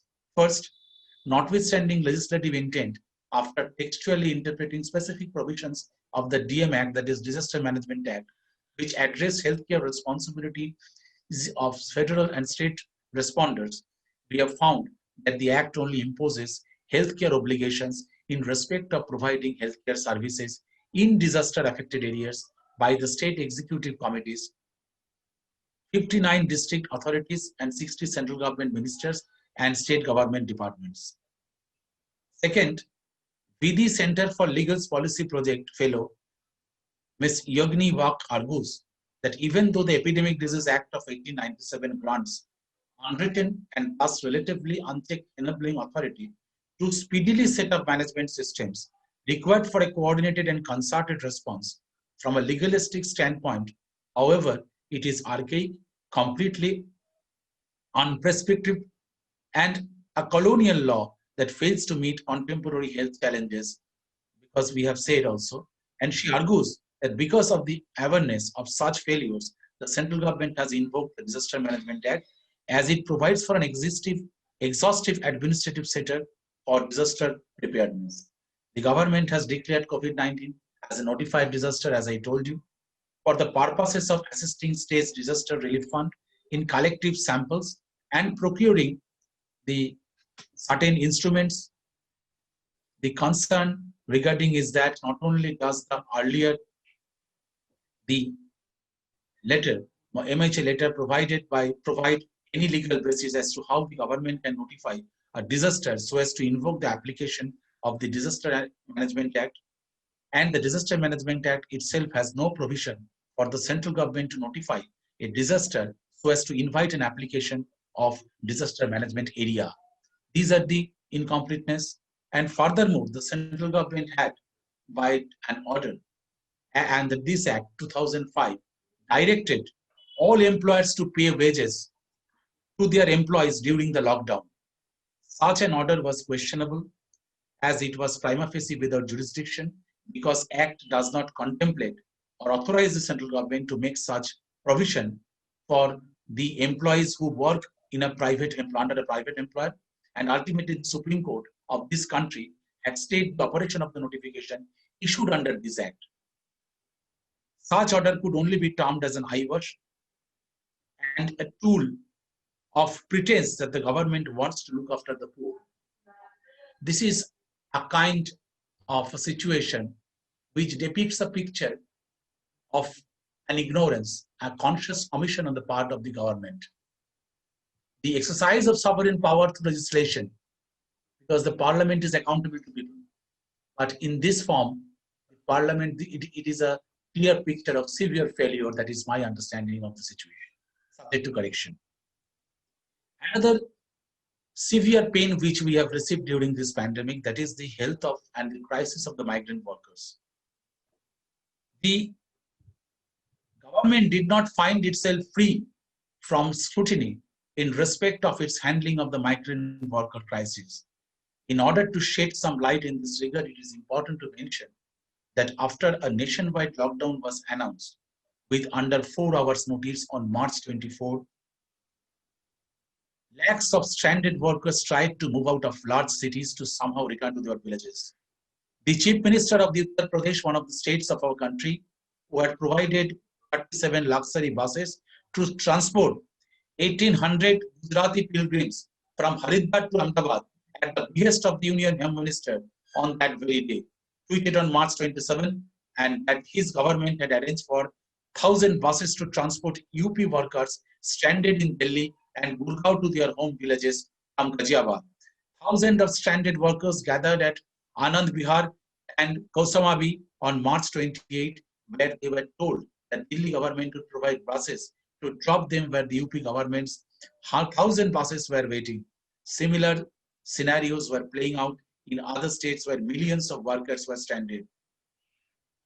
At this juncture, the Union Ministry of Home Affairs had a change of heart and prohibited all interstate and inter-district movement of migrant workers, directing that they be brought back from wherever they might be and detained in the nearest quarantine facilities for a minimum period of 14 days as per standard health protocol.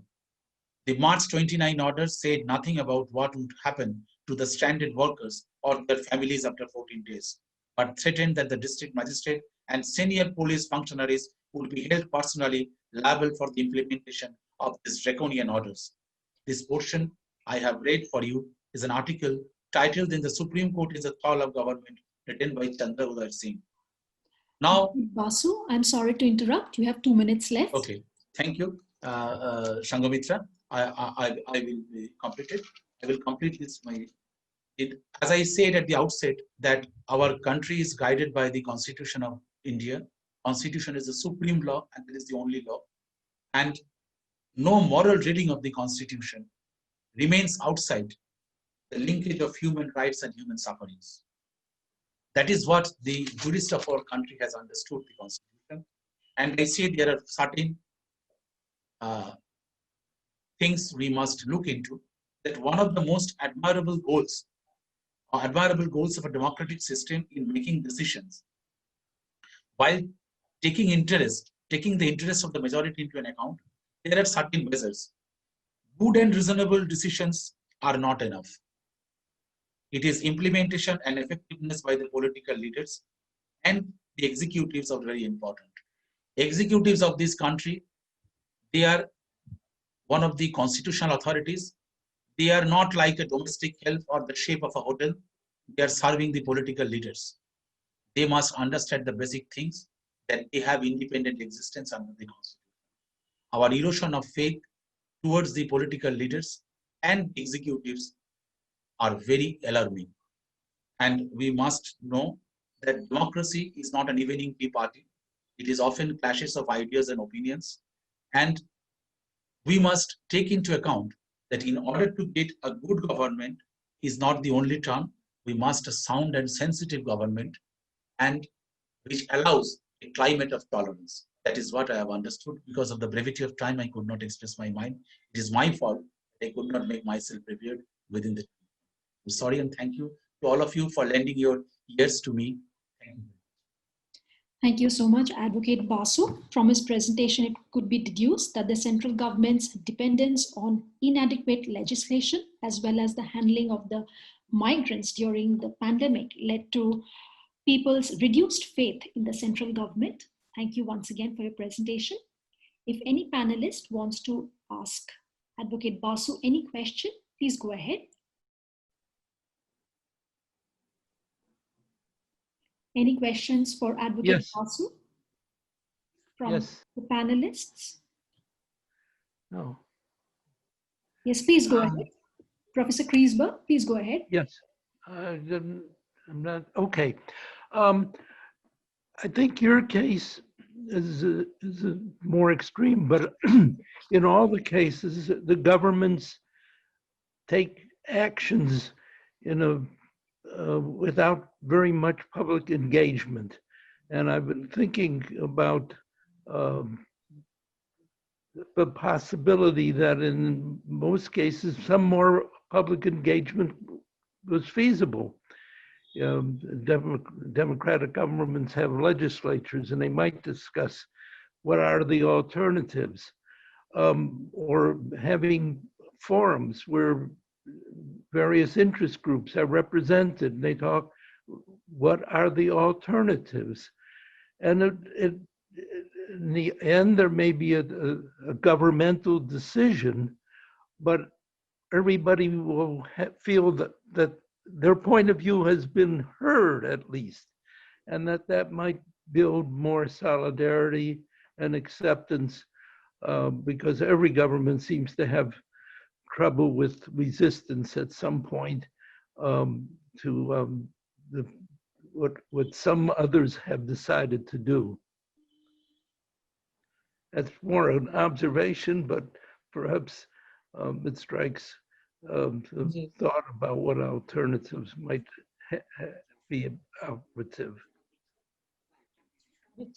Advocate Basu, would you like to make a quick yes, please go ahead.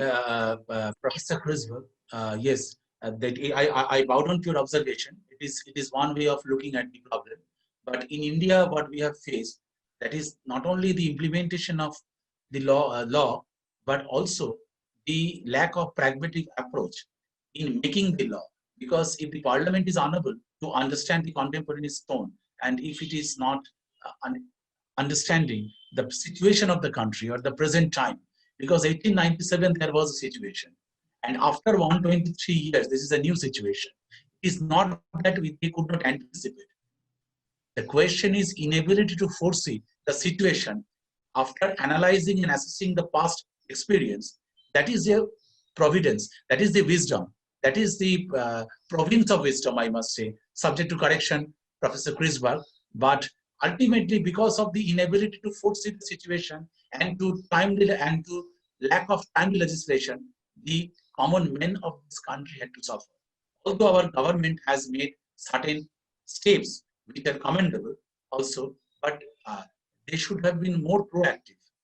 The and I must add one thing: in India, in Calcutta, the celebration of festival is one of the most important factors, and curtailment of this festival is generating an unpopular thing, and every government is afraid of that, very much apprehensive.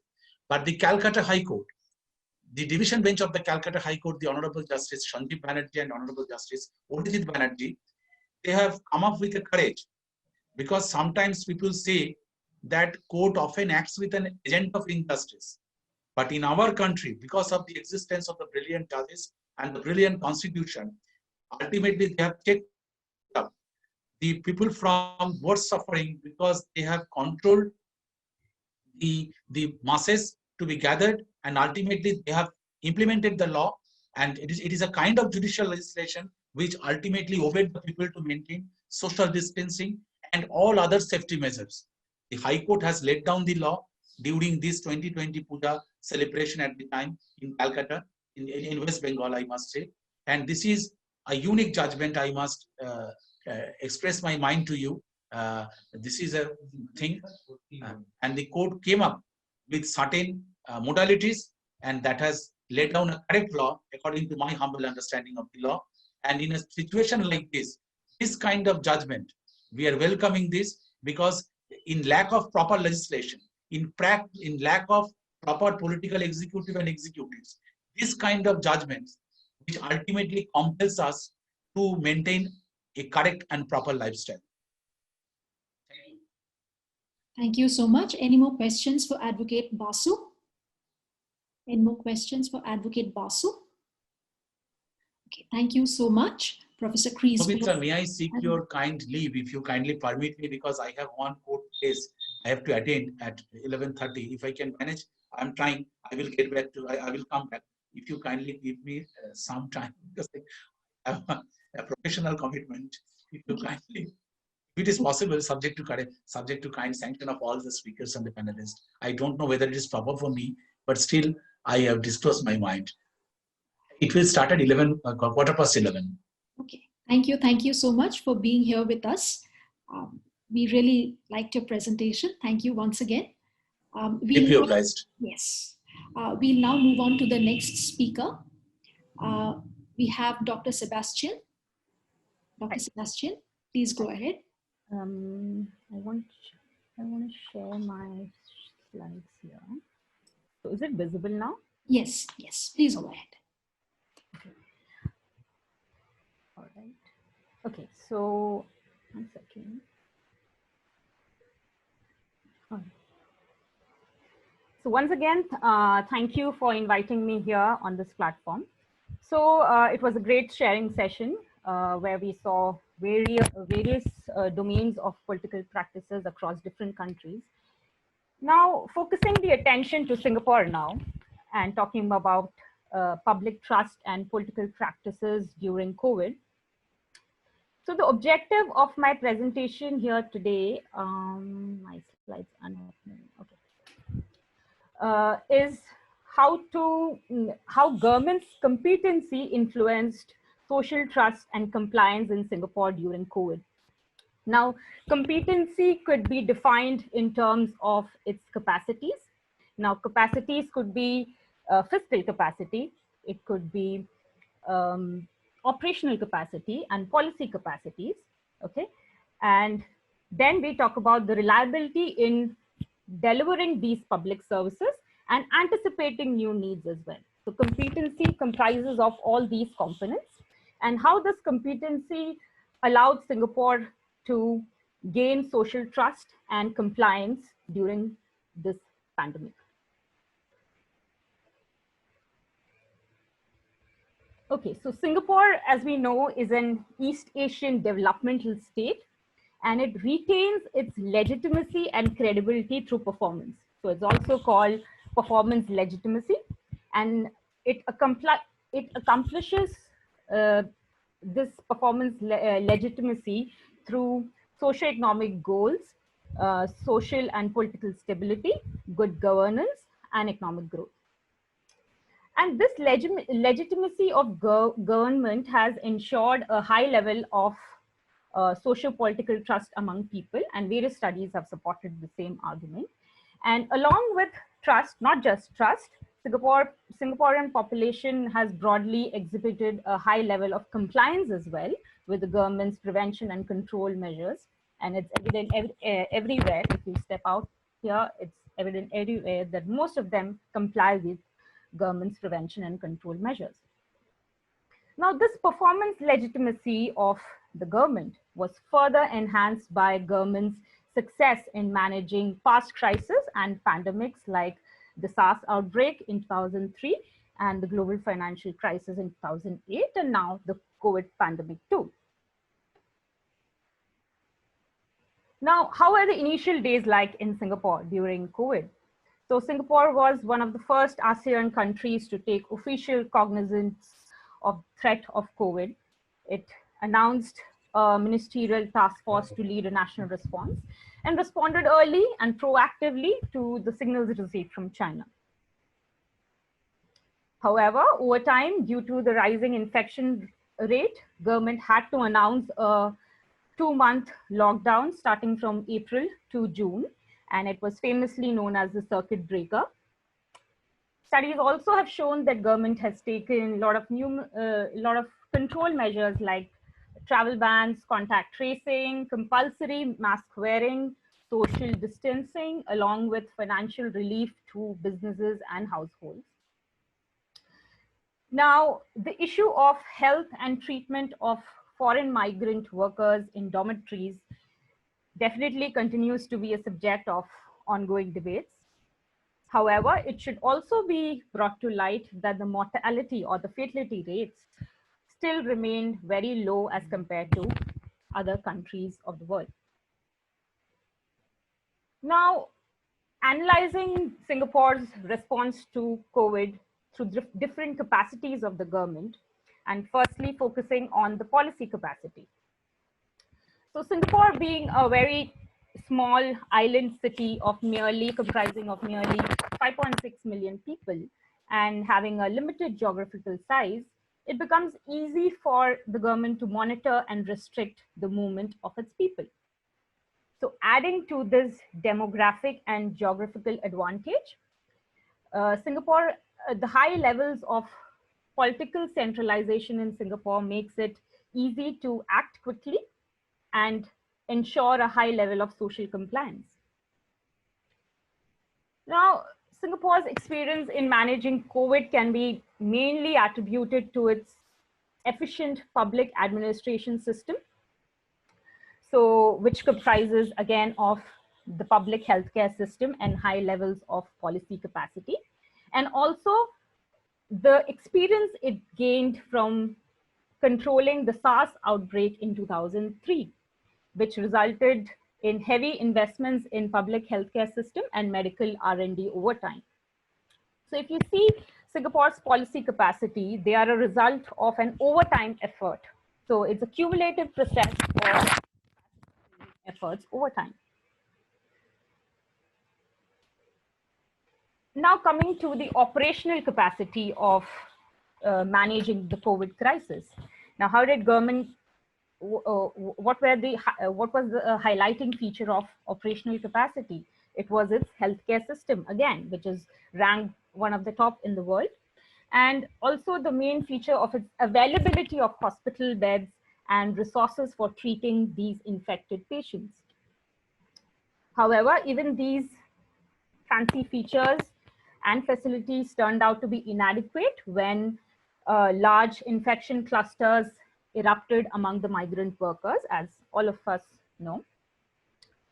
However, government quickly enacted upon it with measures and immediately segregated the healthy workers from the infected workers and rehoused the healthy workers into other facilities like schools, military camps, waiting public housing projects, so as to curb the further spread of the virus.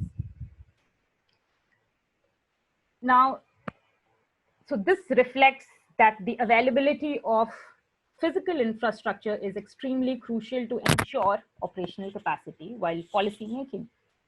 The second major feature of operational capacity while managing COVID was the ability to conduct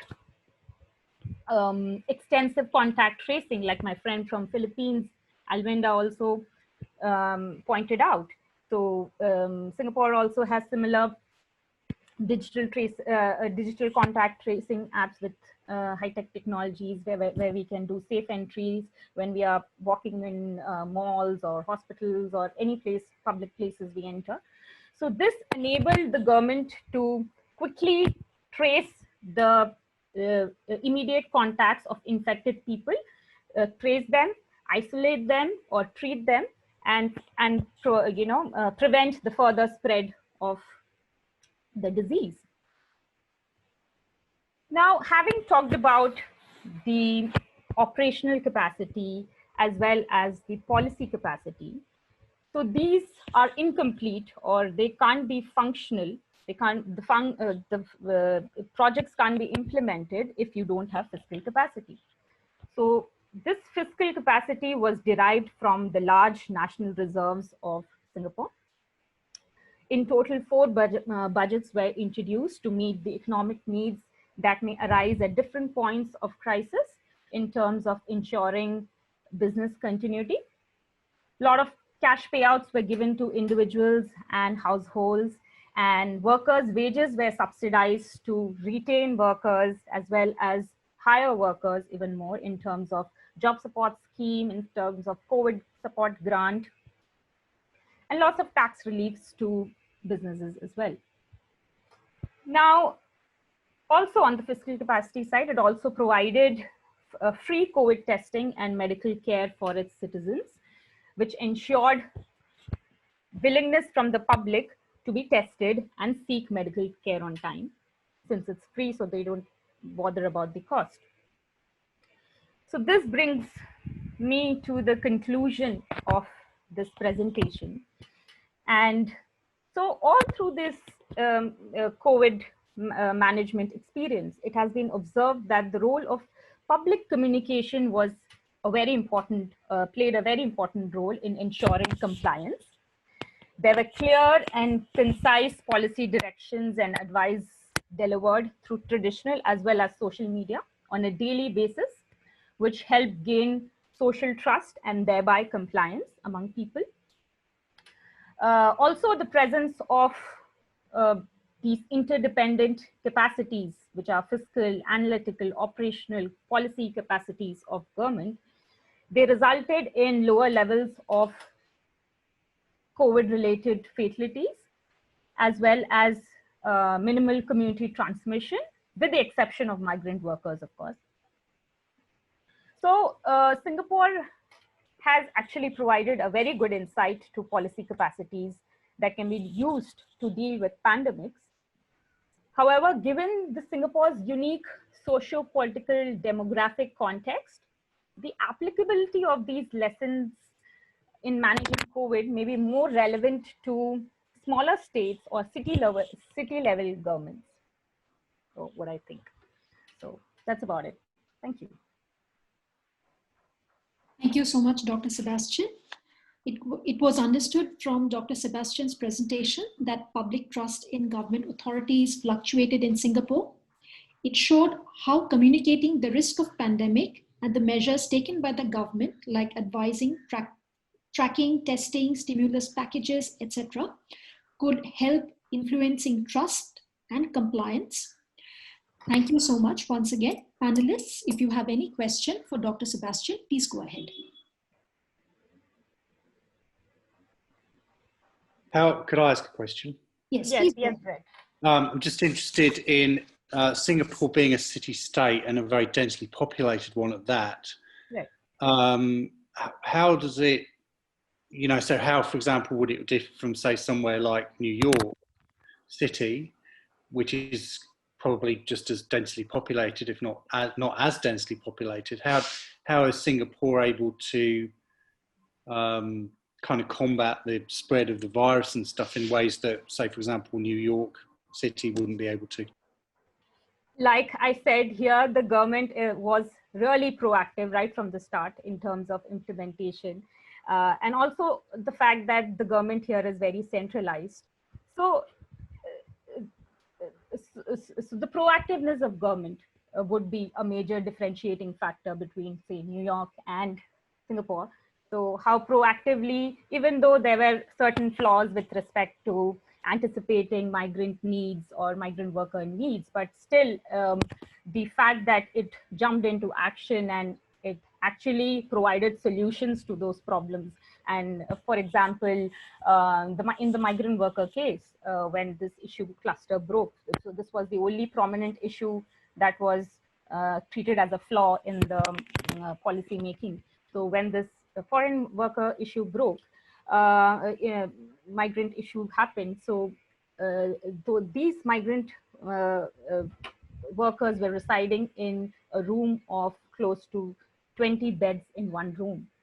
So, so the first step was to take out the healthy workers from those places and rehouse them. And secondly, the beds and the capacities in these accommodations have been immediately reduced to maximum 10, and they have been given a lot of support and promises that their conditions would be different and very much different in the coming days, and it would be improved. So, so yeah, the only difference that I find between, say, a state like a city like New York and Singapore would be how proactive the government is and how it responded, the responsiveness of government. I think also possibly the fact that Southeast Asian nations experienced SARS, and also possibly that, say, for example, places like the UK, I know, originally were treating this as influenza or was akin to influenza. So those things might well be a factor as well. Correct. Their past experiences have really taught them a lot of lessons. And like I mentioned in my presentation, they have done a huge investment in R&D, in medical care and public healthcare system, learning from their experiences from SARS. So SARS was actually a learning lesson for them. And so it was not an immediate policy response. So this was a coordinated, cumulative response from the start. So, yes. Thank you. Any more questions for Dr. Sebastian?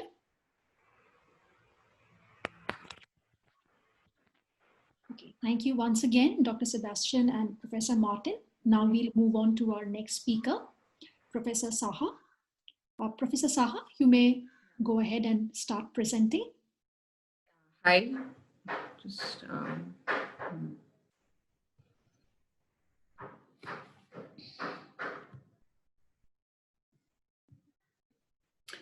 yeah. So the presentation, so my paper's title is Understanding Social Trust and Rights of Tribal People During Pandemic in India. So the thing is that, which I would like to say on the in the initial stage of the presentation is this, that tribal people as such in India, there have not been enough cases among tribal people or tribal communities, because usually these tribal communities are found in those places which are very much isolated from the urban areas. And what we see among the, mainly whatever record has come out, because most of the record has not come out from the government side. So whatever record which we have got from the government side, so that record shows that basically that the cases, the COVID cases, maximum number of COVID cases have mainly taken place in the urban areas like metropolitan cities, like Calcutta, like Bombay, like Delhi. So these were the most important cities where a huge amount of, because of migrant workers, because of international travelers, so their COVID cases have taken place to a large extent. So the tribal population in India has been mainly affected because of the reason of lockdown announcement, because the tribal people are completely dependent, mostly the tribal workers, they are dependent on the urban areas. They're dependent on migration, and through migration work, through migration agricultural work, which takes place mostly in the populated villages, mostly in the populated urban areas, where they have to migrate from their places of isolation, and that is why that is how they have been affected. And also along with the announcement of lockdown, what has happened is that they have not been allowed, means the tribal people, they have been restricted for their movement in the forest areas as well. So these are certain, like on the stage only, I would like to say that these are the main reasons why tribal people have been affected, like indirectly. They have not been, maybe there have not been cases, a lot number of cases among the tribal communities, but they have been affected indirectly because of the lockdown which was announced in the country without any prior announcement or without any prior preparation from the government side. So now if we come to the presentation directly, so 10.45 crore tribal people who reside in India are at stake as a result of persistent backwardness, economic dependency, inequality in education, medical facilities, and nutritional status, and existing stigma due to lack of implementable policies since independence. These tribal communities mostly dwell on the procurement and sale of forest produce for their sustenance, and many other agricultural workers. They work mainly as agricultural laborers, and the produce which mainly takes place from the forest areas, which is called as the National Timber Forest Produce, which is NTFP, and the minimum forest produce, which is MFPs. So these have undergone a decline with the declaration of lockdown, and with the declaration of the closure of market due to the lockdown. So the production, MFP production, and their sale has reduced to a large extent, which has affected economically the tribal communities and the tribal people. Then the nationwide lockdown was announced in India on 24th March 2020, as it has already been told by Kallol Basu that the lockdown was announced without any prior preparation, without any prior preparation from the central government as well as from the state governments also, because there was no prior preparation of how to deal with the lockdown or how to deal with the situation if the lockdown takes place.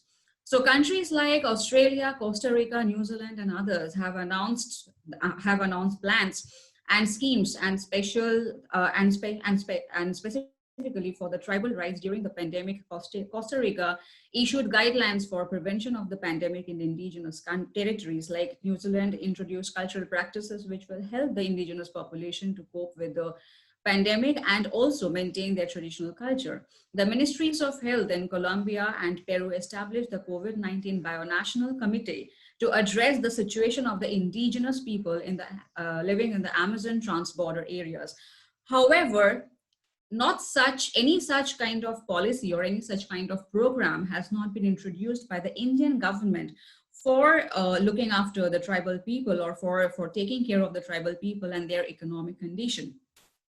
So if we look at the infrastructural position of the tribal people, then that is also in a there's a very dire necessity of development among the tribal people, in the healthcare facilities, and also among the and also educational facilities and awareness among the tribal people.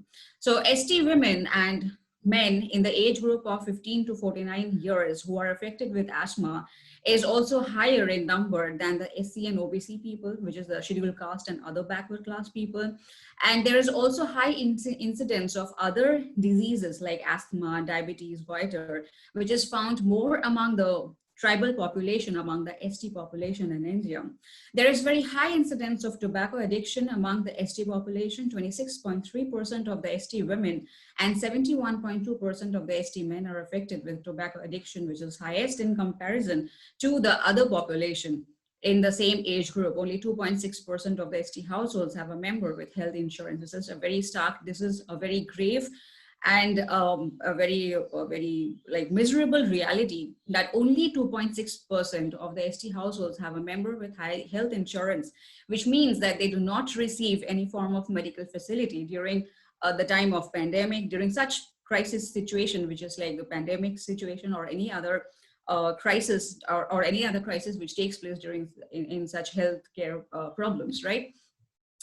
So, and also along with this, if we see the healthcare facility which is present in India, especially in the rural areas, there is a huge shortage. There's a huge shortage of the sub-centers, the primary healthcare centers, and there's community healthcare centers. So basically what is situation in India is that we have these sub-centers, primary healthcare centers, and community healthcare centers, which work at the rural areas or which work at the village level, and mainly the hospitals which are available in the urban areas and municipalities, the government hospitals and private hospitals, they are mostly inaccessible to the tribal communities and also to the rural area, to the rural population who are coming from the marginalized sections of the villages. So, and as a result of lockdown and as a result of the complete closure of transportation, which happened mainly in the month of March, April, May, June, July, completely. So these 4 to 5 months, there was no form of transportation from the rural areas to the urban areas in India.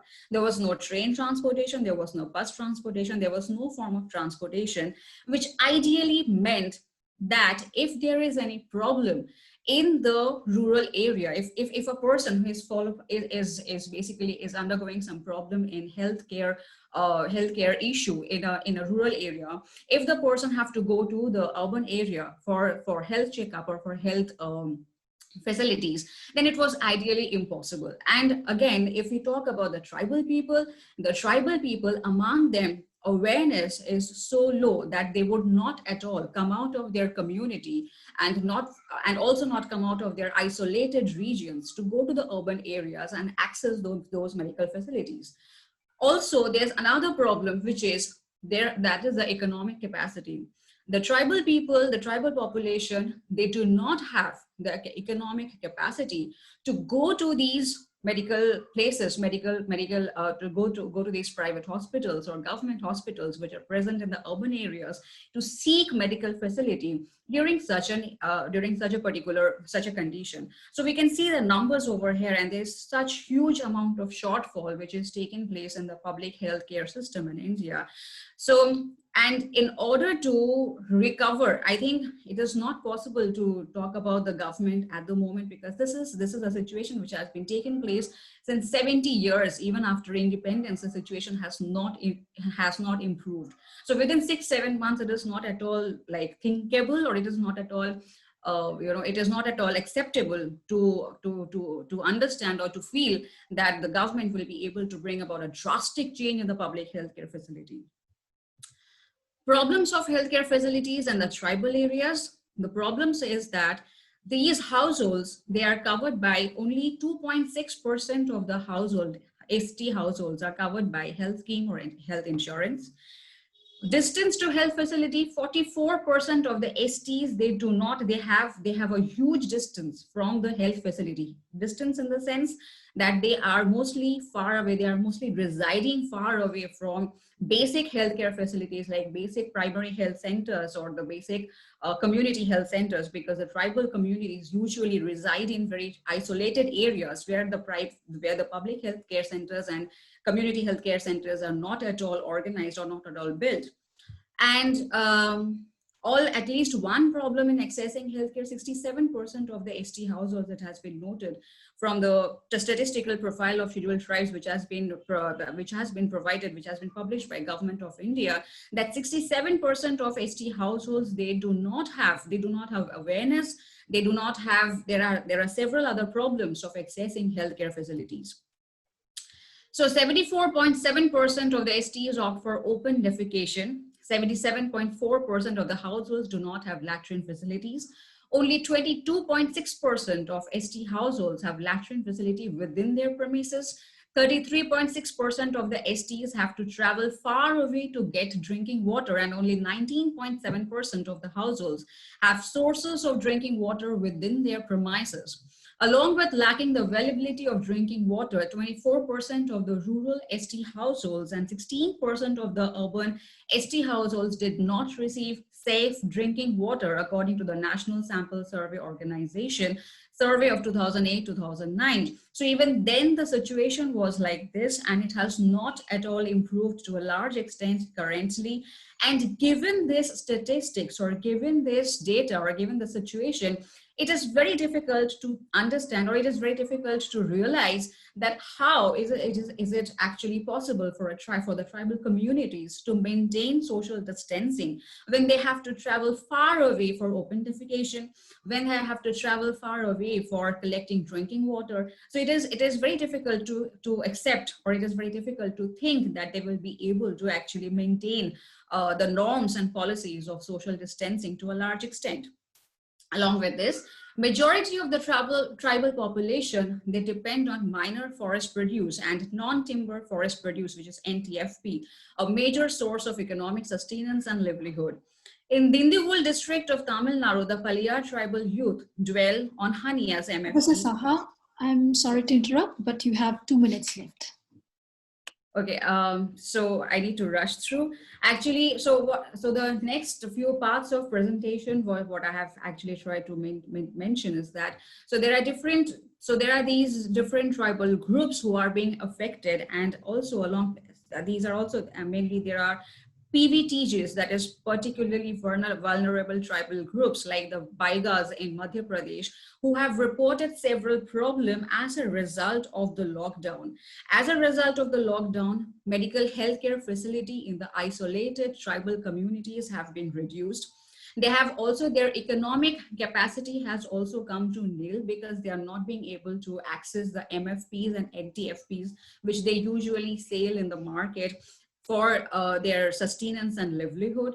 And also that the government has also not thought, maybe not even before, and even not at the situation, they have not thought how to bring about this medical or healthcare facility to provide this healthcare facility to the tribal communities.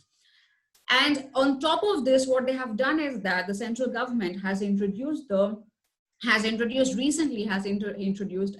particular act, which is called as this Environment Impact Assessment Act. And according to that, they have revised this EIA Act, and without basically getting a majority in the parliament, without getting the majority of the parliament, they have already enacted this EIA, which has given the right to government to clear the forests, that is forests where the tribal people dwell. And initially, according to the Forest Right Act of 2006, it shows that it mentions that if there is any form of forest clearance required, then the village council has to be informed, because the village council is the lowest lowest organization or the government machinery which is in direct interaction with the tribal people. So the tribal people are informed through the village council, and with the help of this EIA, this changing of EIA without any majority support, the central government has taken this entire Forest Rights Act in their hand. And recently, what has happened is that even I had the opportunity to move to go to Arunachal Pradesh, which is one of the tribal dominated areas. The entire region is completely under cutting off. There is rampant cutting of forest, which is going on to make national highways. And this deforestation is taking place without the consent of the tribal communities, which is also impacting on their economic sustenance as well, because they're completely dependent on the tribal, on the forest regions for their economic livelihood. So to a large extent, what I would like to conclude, because obviously I don't have much time, but there's a lot of examples from different tribal groups from different countries, which are from different states in the country, which has been reported. So I wanted to mention them. But yes, if there is any, if anyone wants it, then I can send it through email. But yes, so what I would like to say about this idea of social trust in pandemic is that I won't say that there's no complete social trust in the government, but I would like to say that this is a kind of an inevitable segregated kind of a social trust, in the sense it is inevitable because there is no other way out. I mean, we are wearing a mask, we are maintaining social distancing as far as possible. So we are trying to do those things which have been given like by the government, which have been framed by the government, by Indian Council of Medical. Sorry to interrupt you. If you could wrap it up. Yeah, I'll just. We have to take questions from the audience as well. Yes, surely. So Indian Council of Medical Research and all. But then also it is segregated because there are some communities who are completely trusting full-fledgedly in the government, but there are certain communities who don't have any faith on the government. Thank you so much. Thank you so much, Professor Saha. From a presentation, it could be discerned that the government, the way it imposed the lockdown, made the tribal population vulnerable, especially in terms of accessing affordable healthcare facilities and economically, and even more. If there are questions for Professor Saha from panelists, please go ahead.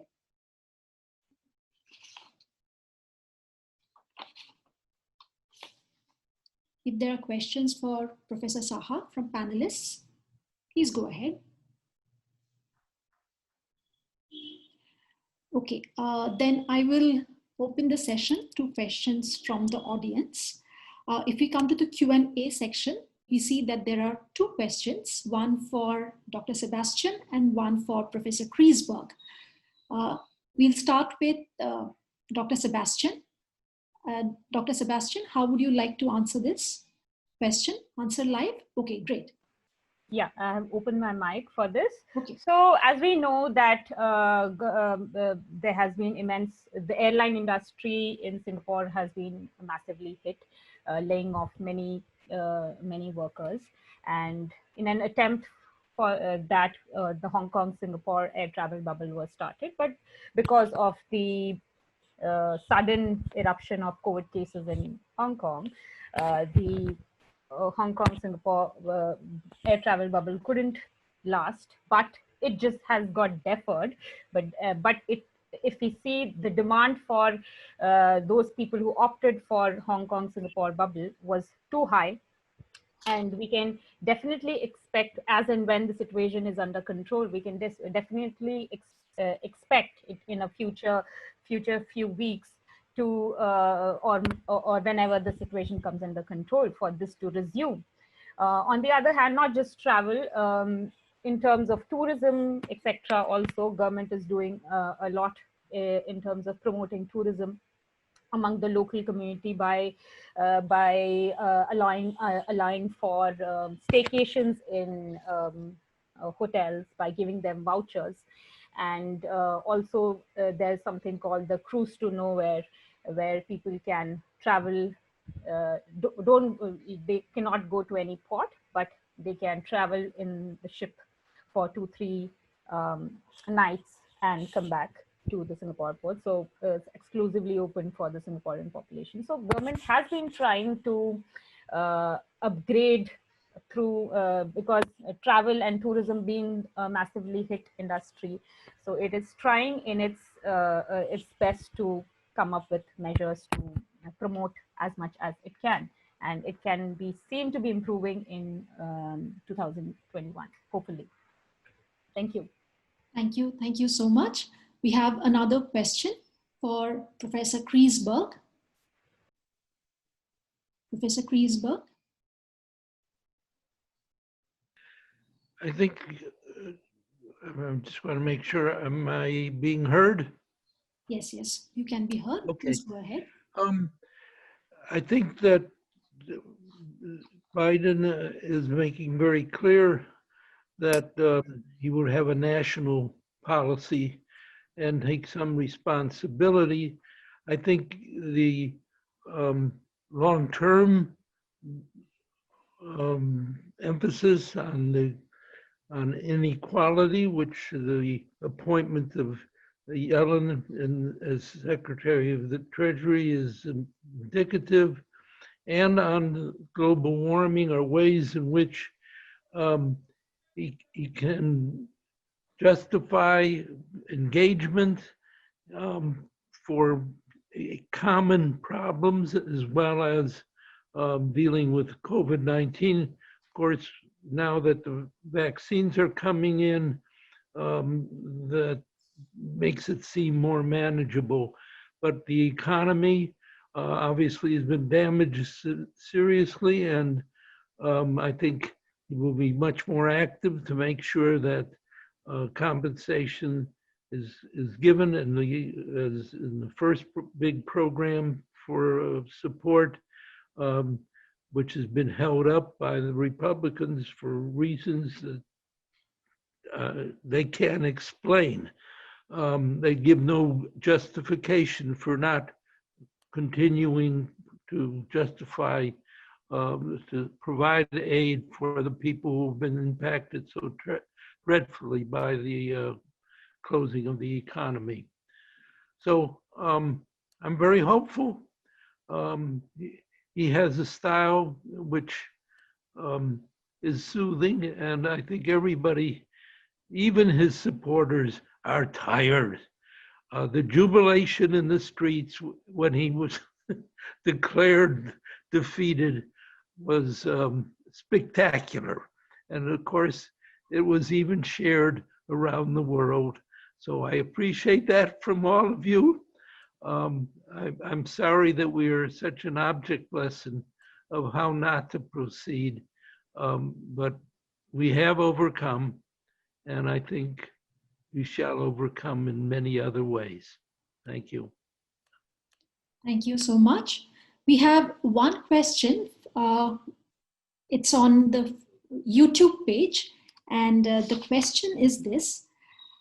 In the present circumstances, when Europe is reeling under a second COVID-19 wave, and it is said that Hong Kong is now undergoing the fourth wave, then how new normal will work?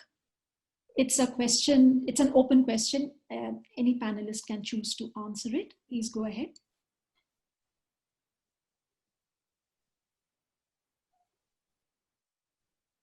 This question I've put in the chat. One of the things I would say is, how do you define a wave?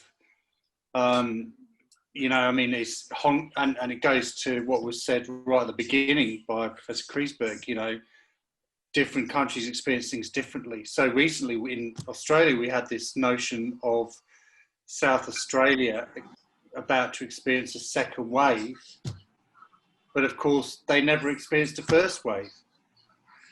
So partly there's a kind of an issue there with what is a wave and how it varies. But I think that, you know, we've all become experts, haven't we, around epidemiology and stuff. So, you know, for what it's worth, this is what I think. I'm talking, sorry, family issues. Vaccines are obviously important, management and learning around what has happened over the past 6 months. You know, the science has changed. You know, right at the beginning of the pandemic, we had, you know, Sir Patrick Vallance in the UK, who's the chief scientific officer, talking about, you know, herd immunity, you know, and there was also a lot of murkiness around what mask wearing could do and the efficacy of mask wearing and stuff. So I think as things change with, and obviously with the sort of potentially silver bullet of the vaccine, things will change. Sorry, I completely lost my train of thought because I had a family issue going on. Thank you so much. Any more questions from the audience? Any more questions from the audience?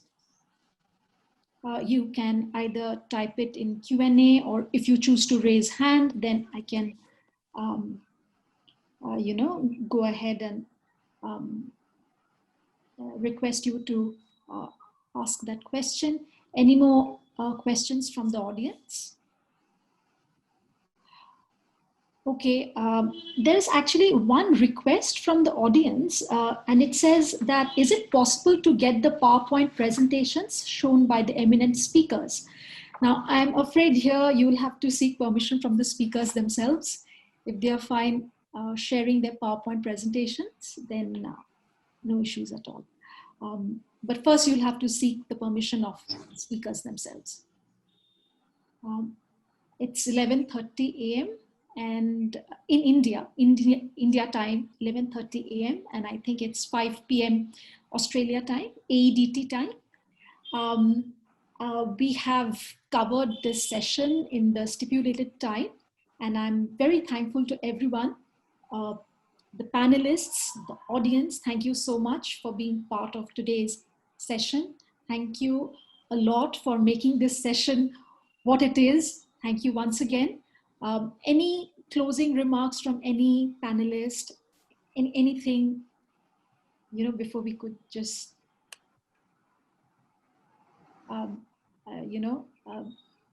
lead this session? Anything at all? Thank you so much. Everyone take care, stay safe. Thank you once again, bye.